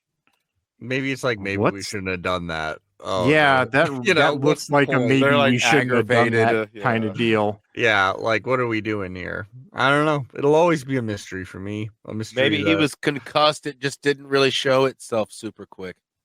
Let's roll with that. Print. Okay. Let us go to this is a long one. Every single team in this overconflated conference is playing this week. So we got quite a few. God almighty. That's right. Here we go. The picks. The pig. It's time to pick the big bottom. For the last time. Really the last time. I mean, I guess we got one Big 10 game coming up after this week. So, yeah. But here we go. Here's last week's standings. Hithliday had a 4-point lead over your man, Adam Chamail. Hith's got 95 points. I got 91 points. Aaron, a little behind with 80. I'm coming up. 80.5. Well, after this week's results, you got yourself in a little bit bigger of a hole to come out of, Aaron. Me, on the other hand, I'm Hith. Yeah, Hith broke 100. Hith is now in triple digits. That's a first. That's a series first. That is a series first. I'm almost certain. Well, to be fair, we have so many more teams to pick. We have more teams. Sorry. There's 18 teams as opposed to 12 teams. That's mainly why. Sorry, I take back the congratulations to Hithliday. You got me on Shiano Biffin, right? What was the other one, Adam? Let's see, because I chose USC win. Oh, you should too. I chose Nebraska winning because you went on a big monologue. That's right. Then I went with Illinois winning. Yeah. Both those pretty Yeah, close. so I mean, look, man, like Nebraska broke the curse. You know, good for them. You deserve that one. You absolutely did not deserve the Illinois win, Adam. Like that. That was just me. I don't know. That was just, it could go either way. I was definitely not feeling super stoked about Illinois. It was me trying to, catch up. But Yeah, I know. how did I catch up? Oh, just by going perfect 8 for 8, motherfucker. That is right. Something that's only been done once this season in our game. Hithaday did that earlier. Oh, that's right. Batted a perfect 100. So here we go. It's all coming down to it. I mean, we still got more, but we got many picks to make up. First, I'm going with. What I think is remarkable is that I basically only picked the team that's favored by Vegas. And so the fact that like Vegas has been wrong on at least one game virtually every week is what's kind of in a league that's pretty boring. Like I think is kind of interesting. That is true. This game is Vegas wants you to hit that big payout, so you keep doing it. Wisconsin versus Minnesota. Minnesota already bowl eligible, 6-5. Wisconsin desperate to make a bowl game, 5-6. Wisconsin is at home after getting beat pretty bad. I mean, score-wise, pretty bad by Nebraska. Do they have it in them to continue this season, or does it end right here against the Golden Gophers? Who have lost Minnesota on the road? I don't know. Wisconsin though with that cheese. Do I want to play fast and loose? Do I want to go with what should happen? You tell me what should happen. I think I'm going. Yeah, I know, right? But I believe I'm going to go with Minnesota. Because I think that's the fast and loose option. I think you're wrong in that regard, but right in your pick. I think Minnesota. Oh, really? Is going to beat Wisconsin? Wisconsin's offense is nothing. Wisconsin's offense is so bad. They are. So why do I have it? Why do I have it drilled in my brain that Minnesota is just an all-around bad team? Minnesota ain't all around bad. They're actually like decent enough at so many categories that they're able to learning this new stuff. There's too many teams to learn. They're able to beat a USC. They're able to hang around with the Penn State. But you still don't think Wisconsin at home? I really thought Wisconsin at home was the safer bet. They almost beat us at home. But they also, I think that was a bit of an anomaly. I mean, I think this will be a close game, especially because Wisconsin's really going to want it. Okay. You assume so. Damn. Well, I'm going to see what Hithaday says, but I reserve the right to change my vote. Of course. I'm going with Minnesota because I think it's the safer bet. Would not be surprised at all if Wisconsin won this, except for the fact that means Wisconsin scored more points than somebody. That would baffle me. And we got to bring this up. This is the game against us. They suffered some pretty huge injuries, and that's coming into play against Nebraska and such. Hith, who do you got in this one? I have Minnesota. I feel like this is pretty clear that Minnesota is a better team than Wisconsin. The analytics show that Minnesota.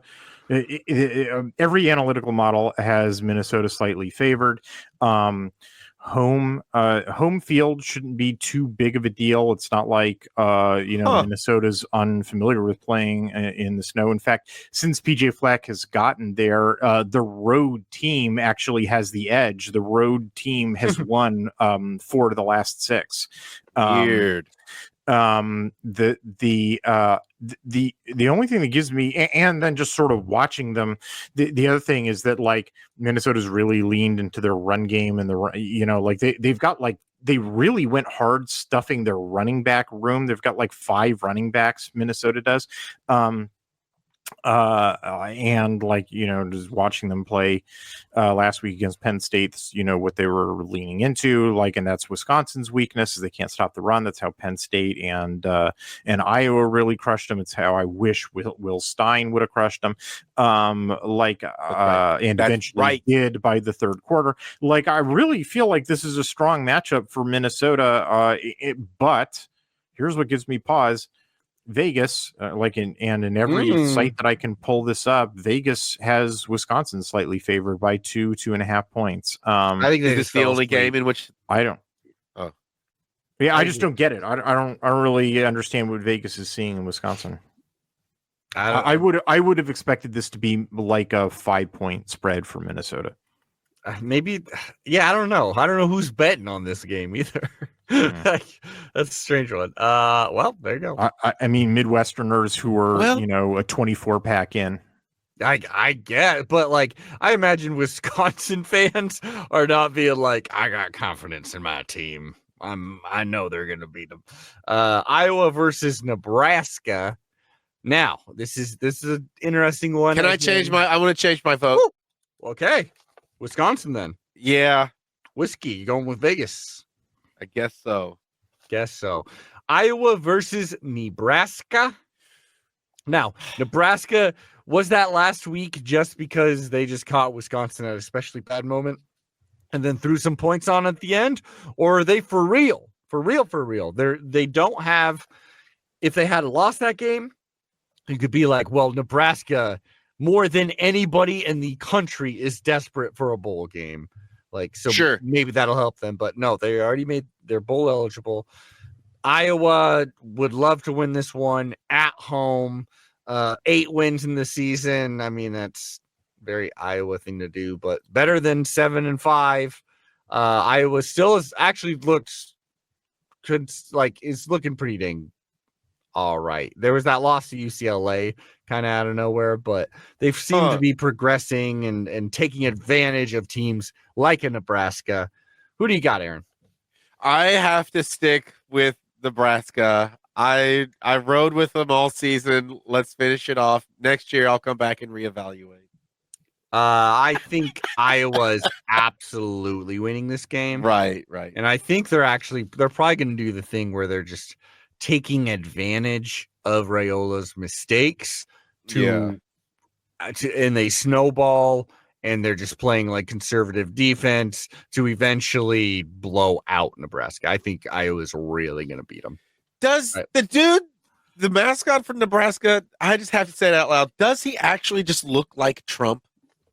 I mean, no, he looks like Big Boy. The fast food restaurant Big Boy? Yeah. He looks like that. There's one guy because I am beginning to hate this mascot a lot, but it would be funny. There's this one GIF of this guy blocking a punch that I am not. Oh, okay, it's this. This is so. Oh boy. I need to. Okay, I'm gonna share this. This is bad radio, certainly, but I'll show it to you later, Aaron. Yeah. There's one guy who I think of every single time I see this logo. But no, it's I guess short answer, yes, Aaron. This is who Trump sees himself as, this blue-eyed Ripley guy with corn in his back pocket. I think I was really gonna kick the crap out of Nebraska though. What about you, Hith? Yeah, we got Iowa. You already said all my reasons, Adam. Yeah, we've kind of just seen this game before. It'd be interesting if Nebraska beat them. Maybe there is some drastic improvement there. Number 2, Ohio State versus Michigan. Aaron, it would be very advantageous for us for Ohio State to lose this game. Sure. Ohio State has not beaten Michigan in a while. They will this year. Yeah, they probably will. Oh, that's my answer, Ohio State. Look, bags out of the bag, cats out of the bag. Michigan is a bunch of cheaters, and when they don't get to cheat, they suck. So there it is. Aaron, you may have put it pretty well there, actually. I'm going with Ohio State, too. I would love for Michigan to win. And it wouldn't be the craziest thing I ever heard, but they only have one way of winning, and it involves Ohio State playing below their standard even, and and Michigan playing way better than they have all season. And there's no forecast of something weird happening with Ohio State, like all their players are super healthy, everybody's looking super. There was like they said earlier in the pod, it's like offensive line, there's been some jumbling around, but that's right. not a giant net negative from where they were at the beginning. Right, it all balances out. That's right. Yeah, that's right. And there's just a lot of really good talent for Ohio State, that especially offensively, that I think they'll be able to pull away enough. Though it may be like within like 14 points in the end. Who knows? I don't think it'll be a it may be a blowout. Yeah, but like Michigan's new secondary trying to cover Ohio State, like Jonathan Smith or Jeremiah Smith. Yeah, that's kind of what it comes down to for me, where I'm like, I don't think it's happening. You going with Ohio State, Hith? Yeah, I got Ohio State. It's boring, but yeah, makes sense. Northwestern versus number 25 Illinois. Who is right, Aaron? Because Northwestern now, obviously, they're not a great team. They're 4-7. They can't make a bowl game. That could add to this, where it's like, it's not like if we beat them, we get to a bowl. It is a top 25 team now. Illinois is. So maybe that's enough to get Northwestern rallied. Northwestern is at home-ish, in Wrigley Field. Like, not exactly home, but in the state. Like, I don't know. There's probably gonna be a lot of Illinois fans there too, though, because I know I would be like, I'd be wanting to see my team get the 9th win of the season. I mean,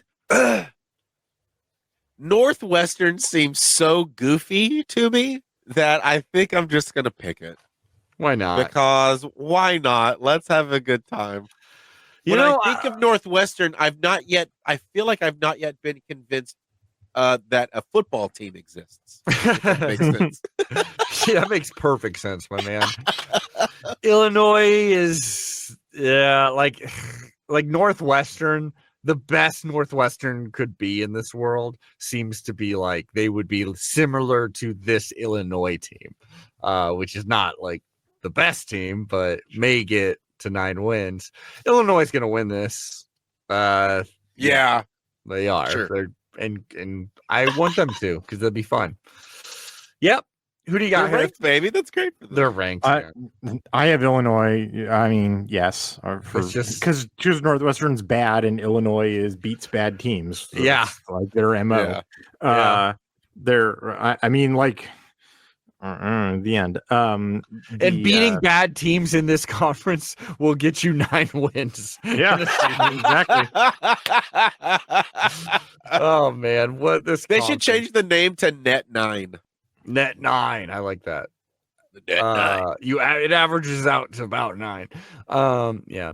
Who do you think? Like, to be fair, all of the reasons that why Illinois should have beaten Northwestern last year are the same reasons, and they lost. So I know this is a huge hypothetical, but if the Pac-12 was still around, who would be the like 2 teams behind Oregon?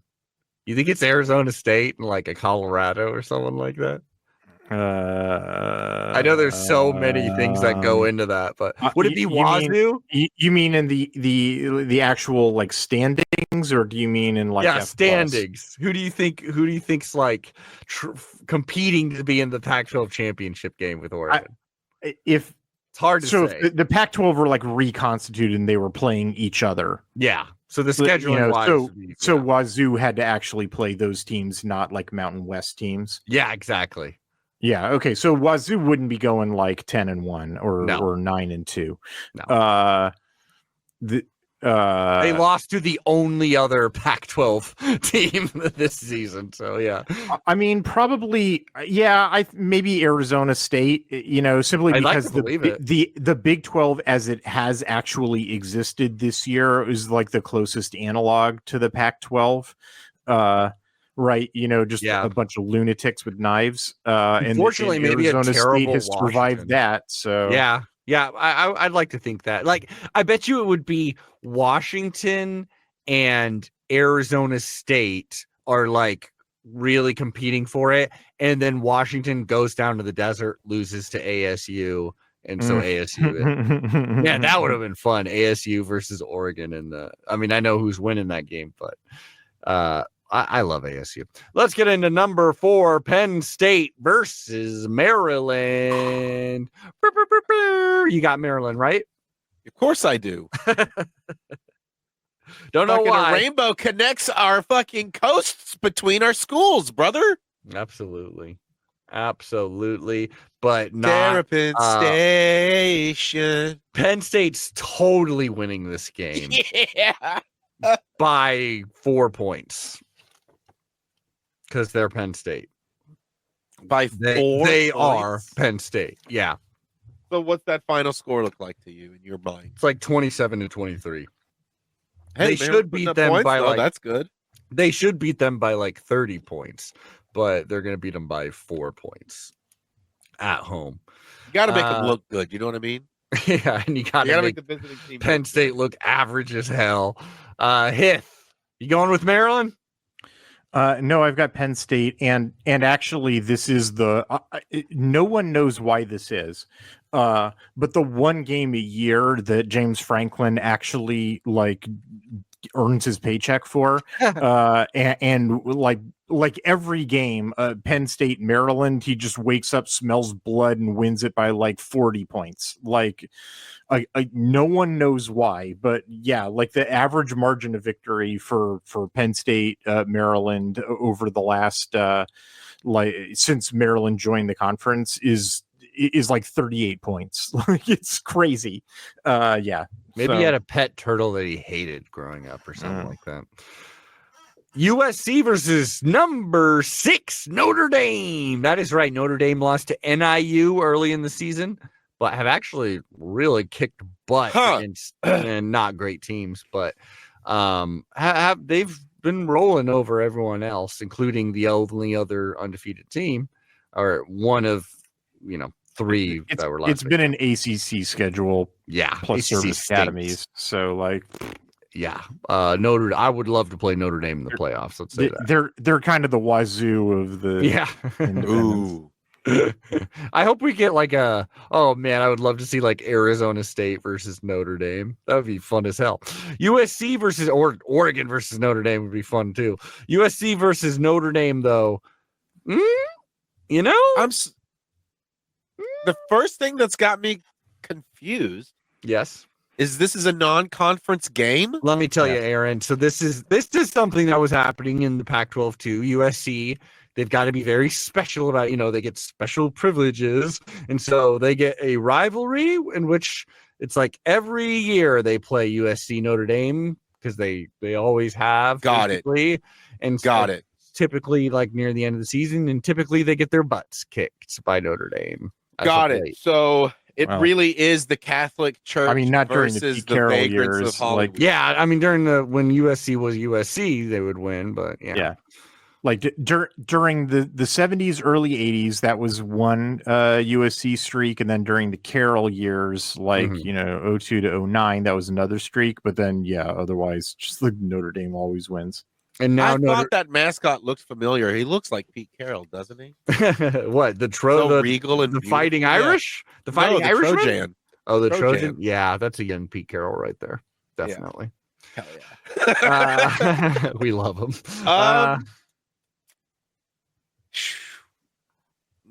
Give me Notre Dame. I mean, let's side with. If I have to choose between the pagan vagrants of Hollywood or the Catholic Church, I guess I'll go with the Catholic Church. You know what? I'm going to back the Catholic Church as well. I mean, this one's just obvious. I'm surprised, Aaron, that because you're in just mode of like, I should just pick whoever's the least popular one, honestly. And then I'm just having fun votes. I'm getting surprised that I'm getting the popular vote. This one, one's ranked number 6. One right. just won their But Hith just said that their schedule's baloney, basically. Yeah, but USC is right, is like atrocious. Yeah, a Trojan. But Trojan. It is. I could see a world in which USC, if they're just firing on all cylinders, and their young QB just like snaps into, I don't know. It'd be basically them just really nailing it on a bunch of 50-50 balls. That's all I can really think about. And Notre Dame not having a good time and USC's defense stepping up. But no, I think Notre Dame's going to win this. It'd be awesome if they did it. It'd be really cool if USC just knocked off a number 6 team. And Notre Dame Notre Dame ain't making the playoffs if they lose this game because they don't have a conference championship game to go to. And that would be 2 losses to 2 bad teams, equally bad teams in NIU and USC. But I got to go to the safe thing, Notre Dame. Hith, you going to be boring and choose Notre Dame? Yes, I am. Although I totally am picking up what you're putting down. Like I would not, frankly, if USC wins this game, I wouldn't really be that surprised. Because I kind of do think that Notre Dame's played a kind of a poor schedule. And the other thing I try to tell people this every week on the fundamentals, USC is a top 25 team. Like their offense is actually pretty, consistently good. Their defense is, their defense has had the Alex Grinch suppression field lifted from it, and they are playing like more, closer to their talent rating. I still think they make a bunch of like stupid mistakes. I'm not really in love with Dandon Lynn, to be perfectly honest, but like just having talented players and not having Alex Grinch holding them back is worth a lot. So like their defense is playing, I would rank them, my model has them in the 50s, F plus has them like 41, but like they were in the 100s under Alex Grinch with effectively a similar talent profile and defensive structure. So like getting rid of Alex Grinch was worth a lot is what I'm saying. And like I would not be surprised if this game, remember last year when we were predicting bowl games in which I said, look, the numbers all say Louisville, and so I'm going to take Louisville against USC. And then I spent 5 minutes talking about how I actually secretly think that USC is going to win because I think the ACC is a joke conference and USC is going to light them up. And then USC lighting them up because the ACC was a joke conference is actually what happened. And I spent like the week after kind of kicking myself. Well, I'm kind of in the same situation again. I'm like, look, all of the math says I should take Notre Dame and I'm not going to go against math, but like, man. Yeah. The only surprising thing, like it wouldn't be crazy surprising if USC won this game. The more surprising thing would be like that Lincoln Riley got his head out of his ass enough to win the game. Precisely. I mean, that's why, everybody has USC written off and everybody believes that they're a terrible team because the scoreboard says they're a terrible team. Right. Because guess what?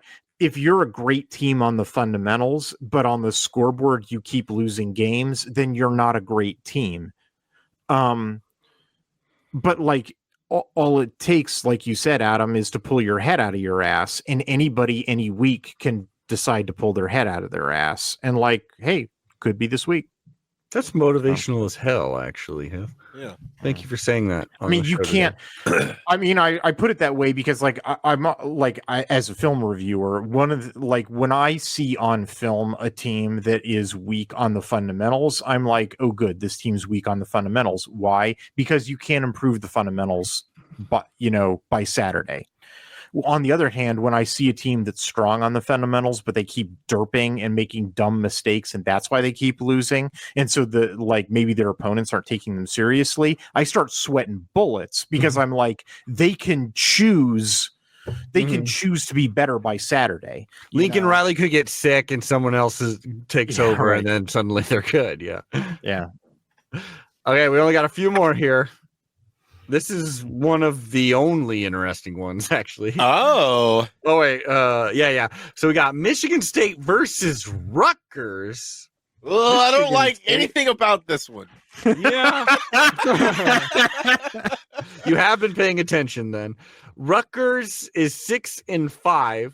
Yeah. They don't have the bowl eligibility bug that Michigan State does. Michigan State is 5-6, and it will mean just the extra practice time alone can mean so much for Jonathan Smith, in year one, trying to create a program, getting a month extra or whatever practice is freaking big. And to say that you got a bowl game in year one, Rutgers is already there. You're going to hate me for asking for it, but I only need one piece of information for me to make my decision. Let's hear it. What was Michigan State's over-under for the year, and where did I vote? Okay, good call. Which, by the way, next week we'll add these points right for the over-unders. So Michigan State, you, my friend, I'll just read it for all of us. It was 4.5 wins, actually. So they've already done it. They've already surpassed their over. You said under. So you're already. Actually, all three of us said under. All of us were pissed at Jonathan Smith, I guess. I guess I'm going to go with, you know what? They've already exceeded my expectations. Let's go with Michigan State. Nice. They're fighting, right? Rutgers is just like.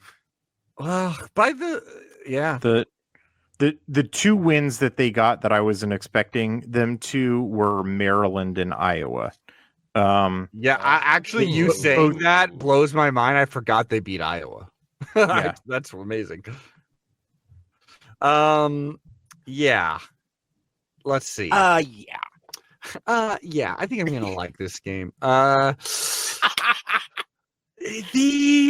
So Rutgers, to tell you the truth, really thinking back on it, Rutgers is the team I have watched the least amount of this entire season in the Big Ten. I have watched the least amount of Rutgers game. If I'm being honest, the only Rutgers game I watched from beginning to end was when they beat Washington, and it was wonderful. Rutgers, so I'm really just basing this on my belief of Michigan State, where I think they're at, and I'm actually going to reserve my right, or reserve. Am I using that word right? I don't know. I'm gonna choose to wait until Hithloday makes his choice, and I'm going with the opposite of whatever Hithloday chooses. Wow, Michigan State is at home. That could mean something here, especially for a fan base that's wanting to see them get to a bowl. Yeah. Rutgers is coming off of a really stupid loss. That was funny. But yeah, I'm just going with whatever Hith. So Hith, why don't you decide for both of us? I need 1 second to look up one more stat. I get it. This is actually an interesting game. It is an interesting game. I'm not gonna lie. There's not many more that we're talking about that'll be like interesting. I want to leave this week. I'm too Michigan State behind. You going with Michigan State? What'd you look up? How many interceptions Rutgers has? How many interceptions their defense gets? And the answer is very, very few. Because they're like, there's the opportunities will be there. Will they be able to take that? That's a good stat to look up. Look at that. Actually, the analytical models are really divided on this one. It's pretty close. I get it. Vegas has this as a 2-point for Michigan State. My model has this one is basically, tied out. I think, basically, I think it's going to come down to, I think the best aspect of this game, like the best thing that any, the best thing that any team thing has is Kyle Monangai. But Kyle Monangai is usually the best thing in any game that Rutgers is playing in, and that hasn't caused them to have more than 6 wins. So, as usual, a good efficiency run game is not enough to win football games. In having a bad quarterback, as Ethan Kalikman is, will hold you back. I think the second best thing is Aiden Child's arm. The liability is interceptions. Rutgers doesn't have a good pass defense. It's why they do things like lose to UCLA. But why, they were able to hang on and beat Minnesota, and other stuff, because they were able to like shut down run games and stuff. So there's a disparity is what I'm trying to say. Is like their run defense is better than their pass defense, but Michigan State, like everything for Michigan State is going to be in Aiden Child's arm. And if Rutgers can't turn those, interceptions around, that's why I had to look up the interception stat, then that's it. Michigan State will hit enough big passes that they'll win this by this will basically what I think this game will go to the fourth quarter. It'll be like tied, or Rutgers will be up by 2 points, and then Childs will hit a bomb, and it'll be like, Michigan State wins 25-22, something Rutgers like that. will be up by 2 points. Michigan State will go for the long field goal. Rutgers will ice the kick. There. No, it'll be decided on Childs hitting a long pass, and Rutgers will be tearing their hair out. Like we had this game won and we couldn't defend one pass. Like, yeah. Hey, this is an interesting one. UCLA, of course, UCLA. Wait, didn't you want to make a pick, Adam? Oh, you said you wanted to go the opposite of me, right? Right. Yep. You picked for us, baby. Yeah. UCLA versus Fresno State. Anytime I can choose Rutgers and it's not insane, it's a fun thing to do. This is weird. This is not a conference game. Yep. All I know is you pulled the correct exact logo to make me go with the Bulldogs. I knew I would. That is the coolest logo I've ever seen, dude. They really should go back to it. It's such a nasty little creature. There was like another one that looked good. No, it's older actually. I forget exactly, but yeah. I would stick with that one. It's such a weird little monster, just like Bulldogs are. It's adorable. It's so cute. This is a really actually interesting game, not as in good football, but like who the hell's gonna win? I think this is really tough actually. Like UCLA, I'm sure is favored. They're at home. They have more talent, but they're not playing for going to a bowl game. They are 4-7. They are doomed. Fresno State, on the other hand, is trying to get bowl eligible. No, they are bowl eligible right now. They are 6-5. I'm sure they're motivated to be a Power 4 opponent. They just robbed Colorado State of going to the Mountain West Conference, so they are able to beat Mountain West level teams, which UCLA is. They're fiercely competitive with UCLA for recruits. Very true. This could definitely decide several recruiting battles. Yeah. I'm not going to lie. I do not know enough about Fresno State to really know the ins and outs of their QB play. Their weakness on defense there. I can glance at their schedule and see that Hawaii beat them, that UNLV boat raced them, that they only lost to Wazoo by 8 points. What do these things mean? I don't know really, but, so like I said, I wanted to leave this week with the possibility of at least tying Hithliday in the standings. Hithliday and I have chosen every single one except for the previous one the same because there's so many that's just going to happen probably. You really are going to do this right now? So I'm going to have to double down. I'm going back to back. I'm double dipping. Whoever Hithliday doesn't choose, who I think Hithliday will choose. Can UCLA. I get a quick timeout? Yeah. Last week, I mentioned that most times actually, when the Oregon Ducks play the Huskies, you will pick the Huskies. Yeah. You still have that option on the table, do you not?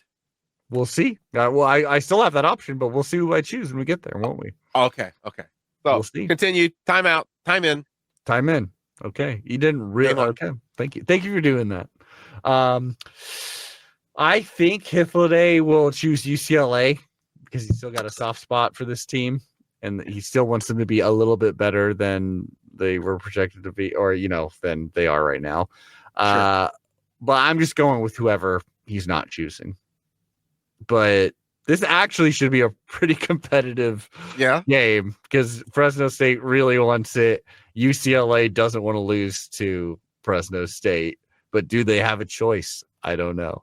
And every game, even the close one, even the UCLA victories, has been a struggle for UCLA. So I'm probably going with Fresno State, but whoever Hifliday chooses. Hith, who do you got? I have UCLA. There you go. They're 9.5 point favorites, and really, most analytical models have UCLA pretty heavily favored. Although curiously, SP Plus has Fresno State favored by a couple of percentage points. I'm not sure why. Yeah, 9-point favorite is they're feeling it. Yeah. Yeah. I mean, that's probably more a Fresno State is bad thing, I suppose. I mean, 6 wins in this Mountain West is not a very impressive record. Yeah. So beats me what F plus is or SP plus is seeing in them. It's weird. It's not like they're 85th on offense and F plus, 70th on defense. Like, they bad. Yeah. UCLA is better. Like they're 70th overall. They're 93rd total on offense, although that's with their offensive line is really, in a mess. But like Fresno's defense doesn't look like really they're in a position to take advantage of it. So like, I don't really know how much that matters. Meanwhile, what we know about UCLA is that all the rest of their pieces, their receivers and so forth, like, yeah, we'll can run circles around Mountain West dudes. So like, I don't understand. This shouldn't really be close. Like, this should be like a comfortable 2.5 score, win for UCLA. Well, Fresno State's gonna win. Okay, here we go on to the next one. Aaron, I'm gonna be honest. This should be. There's no reason in the world why Purdue should win this. Yeah, this is one of those situations where it's like you see the train coming down the tracks and you're like, oh, there's a cow in the middle of the tracks. This is going to be a bloodbath. There's going to be cow everywhere. But actually, it turns out this cow is made of like fucking granite and steel. And this train is going to get obliterated. I'm going Indiana all day long. Okay. First of all, I want to thank you for using like parables that our Midwest fans will be able to understand. Train, cow. Train stops for cow. Cow go moo moo. Train go choo choo. Like this is stuff that they can really wrap their brains around, So number 5, we should have been meaner to Midwest people this season on the pod. We shouldn't be mean to people. We should be mean to organizations. Teach their own. Number 5, Indiana versus Purdue. I mean, Indiana is at home. They just lost the biggest game in program history. What could have been the biggest win in program history. If they lose this game, they're probably still making the playoffs, but do not put it past anyone in this world or anyone that makes the decisions for this, for them to just sneak in some SEC teams. Like, don't take it for granted. A 10-2 not conference champion, player could absolutely get left out with the schedule they've played. Purdue is truly, truly one of the worst teams in the country. They've only won one game. They match up poorly against Indiana outside of everything else. Indiana home crowd is looking for 11-1. Like, what happens to Indiana's ranking when Purdue wins? Are they just immediately unranked? No, they're not unranked, but I bet you they're like top 10, top 10, maybe 10 Okay. exactly. So I it's don't not know. that ugly of a loss. It would be ugly because you lost to this team Yeah. at home when you could have been 11-1. Like it would be Yeah. bad. It would be Yeah. really bad, but it'd be funny too. But Indiana's winning this, and I'm sure Hithladay's saying that too. All right. Yes, of course, Indiana's winning this. Yeah. It'd be kind of a bummer if they didn't, honestly. And here we go. Here we have it. Number 1 Oregon versus Washington. This will close us out. 4:30 p.m. on NBC. Oh wow, Peacock as well. Is that what that means? And Peacock. We know you As love we the Peacock. slowly move into a streaming world. People complain. I mean, I think some of the like actual production on Peacock has been weird and bad, but Sure, they're learning. They don't get it. I happen to have Peacock because someone's Don't we all? password. It's nice to have it recorded there. I don't know. I haven't minded it being on Peacock. The games it has been. Look, personally. the shift from cable to internet is inevitable. It is just where it's all going, and everybody's going to buy everybody up, and we're all going to be on Peacock because you have a phone through AT&T. I think Oregon's going to take this game all the way to the house. To the house. In the house. In the house. I am not going to do my thing where I double bluff us and no win. I'm just going to have confidence in the best team in the country who is now rested. You have doomed us. And who Dan Lanning wants to beat this team so damn bad. And if you can't beat this team with these road woes, like, I mean, obviously we don't know who's playing QB, but it helps us that there's some footage on him too. We should win. Washington's quarterback is up in the air right now. Yeah, exactly. Well, like who they're starting, sure, but I don't think it matters. I think everything else outside of the quarterback position is why Oregon's gonna really win this. And whoever is back there is gonna have a lethal pass rush in their face. Like Washington likes to get the ball out quickly, sure, but also we've been a sure tackling team.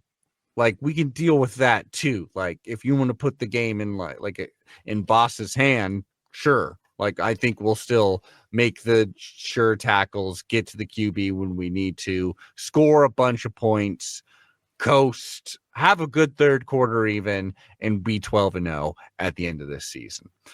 Hith, who do you got? I have Oregon. The Washington's stats from fundamentals are not good. What's interesting is that the home road split thing is true, but it's mostly just an artifact of, as the season goes on and they've played tougher opponents, which has been a funny thing. It's not quite a perfect map, but is almost a perfect map where each week they play a tougher opponent than the week before. So it starts out with a bad FCS team, and then a bad Eastern Michigan team, and then so forth and so on. Up through like Penn State, and then like I've been saying, like USC is a better team than you think. Like from per play fundamentals, like each week they play a stronger team, and then UCLA obviously not the strongest, but there's UCLA was a stronger team than a lot of teams that they played in the first half of the year. So anyway, like, so I tweeted out the other day, like their home road splits are actually not even as significant of a disparity as the first 5 FBS versus the last 5 FBS splits. And they lost in Seattle was the other thing. Sure. So you have like that trend. So even if you just look at the aggregate stats, those versus Oregon, it's like Oregon creams them on every stat. And And then you look at the like Washington versus, where they just perform worse the better the opponent that they're playing is. Like, they're not a consistent team that just plays, the same quality ball no matter what opponent they're playing. Like, no, they downgrade. They play down to the, or whatever the opposite of, they play down to the level their opponent is. That, you know what I mean? Like, however strong their opponent is, that's how poorly they play. And they like, as the year goes on, they get worse. Like, I don't really think it's because of attrition or anything, because the team hasn't really compositionally changed. It might be because teams are just figuring out their tricks. But like, all of those things combined, right? They're playing their best team of the year on the road at the end of the year, and it's like, man, this could really be, mollywop. The one thing that's kind of green for them is pass defense, although I really kind of think that's an illusion of just playing a bunch of really bad quarterbacks. There's going to be some discussion of that in my article, where like their best move on pass defense is just to back out 7 or 8 dudes on defense and just gum up the works in zone. Like, they play worse when they blitz because they just have fewer dudes on defense. And which makes it sort of clear, like, but you can pick them apart because I don't really actually think they have very good athletes on the back end. I do. Actually, the number one thing that I worry about is what you said, like Dan Lanning getting kind of emotional about the game and making kind of irrational decisions. I hope that he doesn't. I hope that he approaches it sort of business like. Like, it's 4th and 2 on our own 20, and he goes for it. Yeah, like fans may be disappointed that there's not like the 80-point bloodletting that they want, but like, honestly, the rational thing to do is secure the win, get out of there, conserve your dogs, because you got a conference championship game coming up. Like, absolutely. We want this game to be like all those games we were complaining about, and which is we didn't look very good and set, like we were kind of conservative. So 4th and 2 on our own 20, don't go for it. That's my expectation. Hey, in the NFL, I just watched, because that is where I would get upset. I would get upset if we didn't go for it. I just watched Justin Herbert versus Lamar Jackson, and they went for like in Lamar Jackson, like it was like 4th and 1 on their own, like 20, like in their, like around that area, and they went for it in a competitive game. It seems to be sometimes just like mathematically, but in this game, I don't think we need to do anything like that.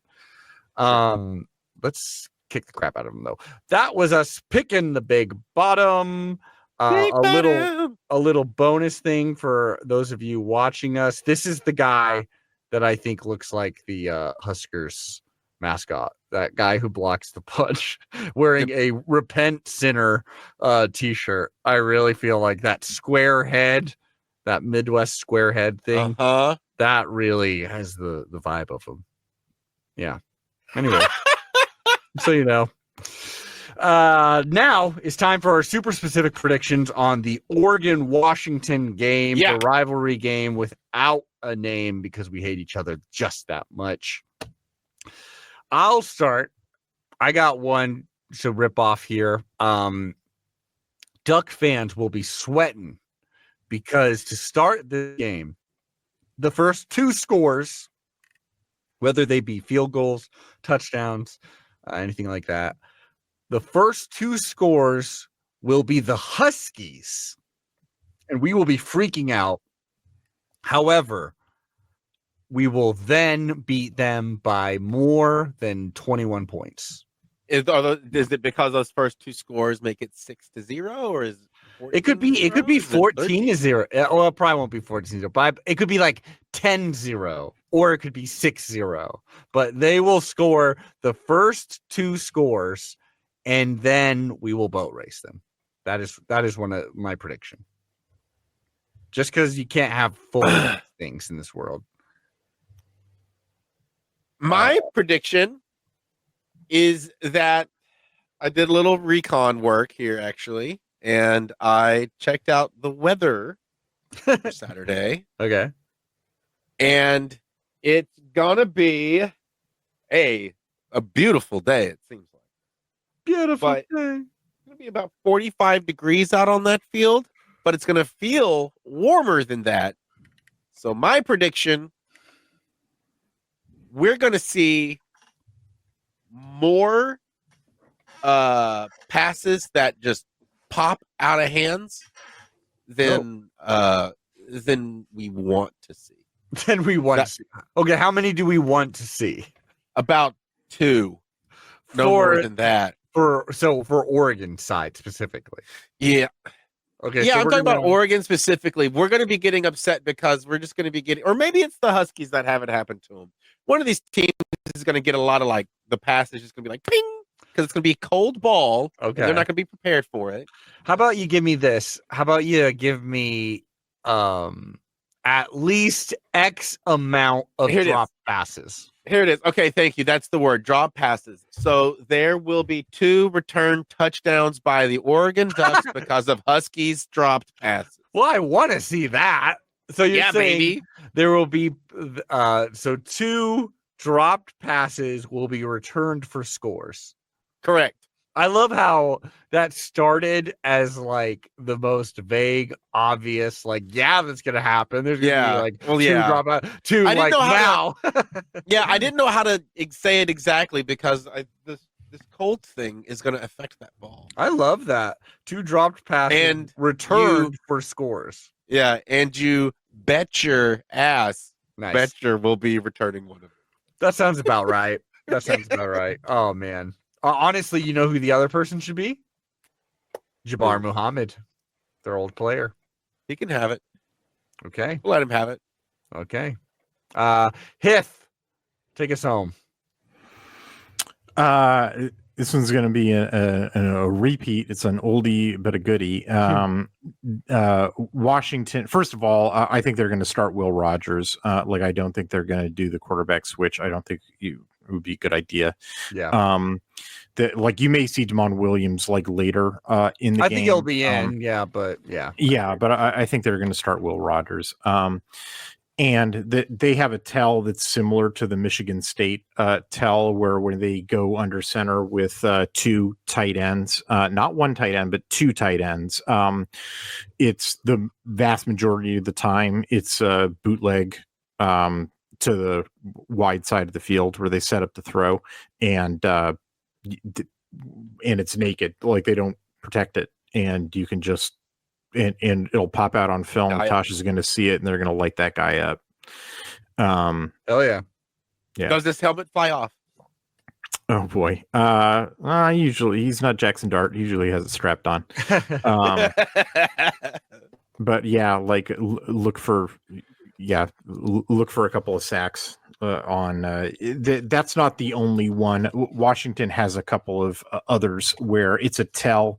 It's a tell that sets up a sack in the way that they set their protection. That one's the most that one will be the most obvious, but there's others that would take too long to explain, difficult without a whiteboard, like the way they do slide protects, set up a couple of them too. It is a team that if you study your film, you can sack this team to hell, especially on third downs. It's a very quick passing offense on first and second down. It's a ton of slant passes. I mean, literally nobody in the country throws more slant passes than Washington does, and so first and second down is just very mint defense stuff, just defend the slant, defend the slant. But then assuming that you get that done, you're in third and long. They actually have to take a moment to think about it, they do a lot of stuff that lets you know where you can get the rusher in to sack that quarterback, which should be a lot of fun. Prediction. Let's hear it. It's a combo of both of y'all's, in which it will be a lot of quick slant passes from the Huskies. Okay. But leading to a third and long, in which Hithliday's thing becomes true, where we sack the shit out of them. Okay. But then because of it being fourth and whatever, and doing the slant stuff, they will have at least gotten into field goal range, leading to 2 field goals. thus making it 6-0. Mm. Because we're going to need that. This would extra require time. them to make field goals, though. You have not seen field goal kicker. Is it that bad? Dude, this Oh, Cabbage yeah, Patch brother. kid they got kicking these things is not working out, and it's been pretty great, let me tell you. And Aaron, if those deflections happen, return for score, that's twice we're going to get to see the Kenny Wheaton's going to score clip. So that's very fun. It's very fun, very fitting, and I appreciate your pick. Y'all, it's been a great time. Go over to Dick to Quack. Read the duct tapes. Read Hithilday and Tristan's great work over there. Tristan put up this morning his mid-season statistical review. It dishes all the dirt on Oregon. For just empties the clip for all the player grades, like all the the snap counts, the per play metrics from charting, like all of it's a championship caliber team. It's a great article. Hell yeah, I love to read Adam, have you met Tristan? In real life? Yes. No. Have you talked to him with voices? Yes. Yes, I have. You've heard his voice. I have heard his voice. He is and it's not like Hithilday's voice. It is this is a actual human being. I'm not convinced he's real. I've been like on a call where like I can see Tristan's video. I cannot see Hith's video. I can hear both of them talk. I'm not sure I've ever heard them overlay talk, which is me admitting I have not listened to today's podcast when Tristan's been on, clearly. So that could be proven that they're not the same person by simply listening to the podcast. I'm not saying it never rains on this podcast. Wait, Tristan and I recorded a podcast last night. It's up right now. It never rains. You go. I'm just saying maybe we got us a Fight Club situation happening right now. Possible. You know what? I did actually listen to that episode that Hithilday's talking about. Yeah. And I did think it was weird that Hithilday would talk for like a minute and then there'd be a minute of just complete silence. Just absolutely nothing. And then he would say, that's a good point. And then it'd be another minute of silence. So that could be actually more in what you're saying. What I'm saying is I want Tristan on as a guest because I think it could be fun. Meanwhile, you rewatch this YouTube episode and it's just you talking to like a blank screen. Yes. All right. I have the green screen back. Yeah, clearly. 12-0 is the goal. Will it happen? We will find out. We'll see you next week on the Quack 12. Actually, we'll see you a little later this week when we talk about Washington Husky football, but we'll see you as a group next week. Go Ducks! Quack, quack. Quack.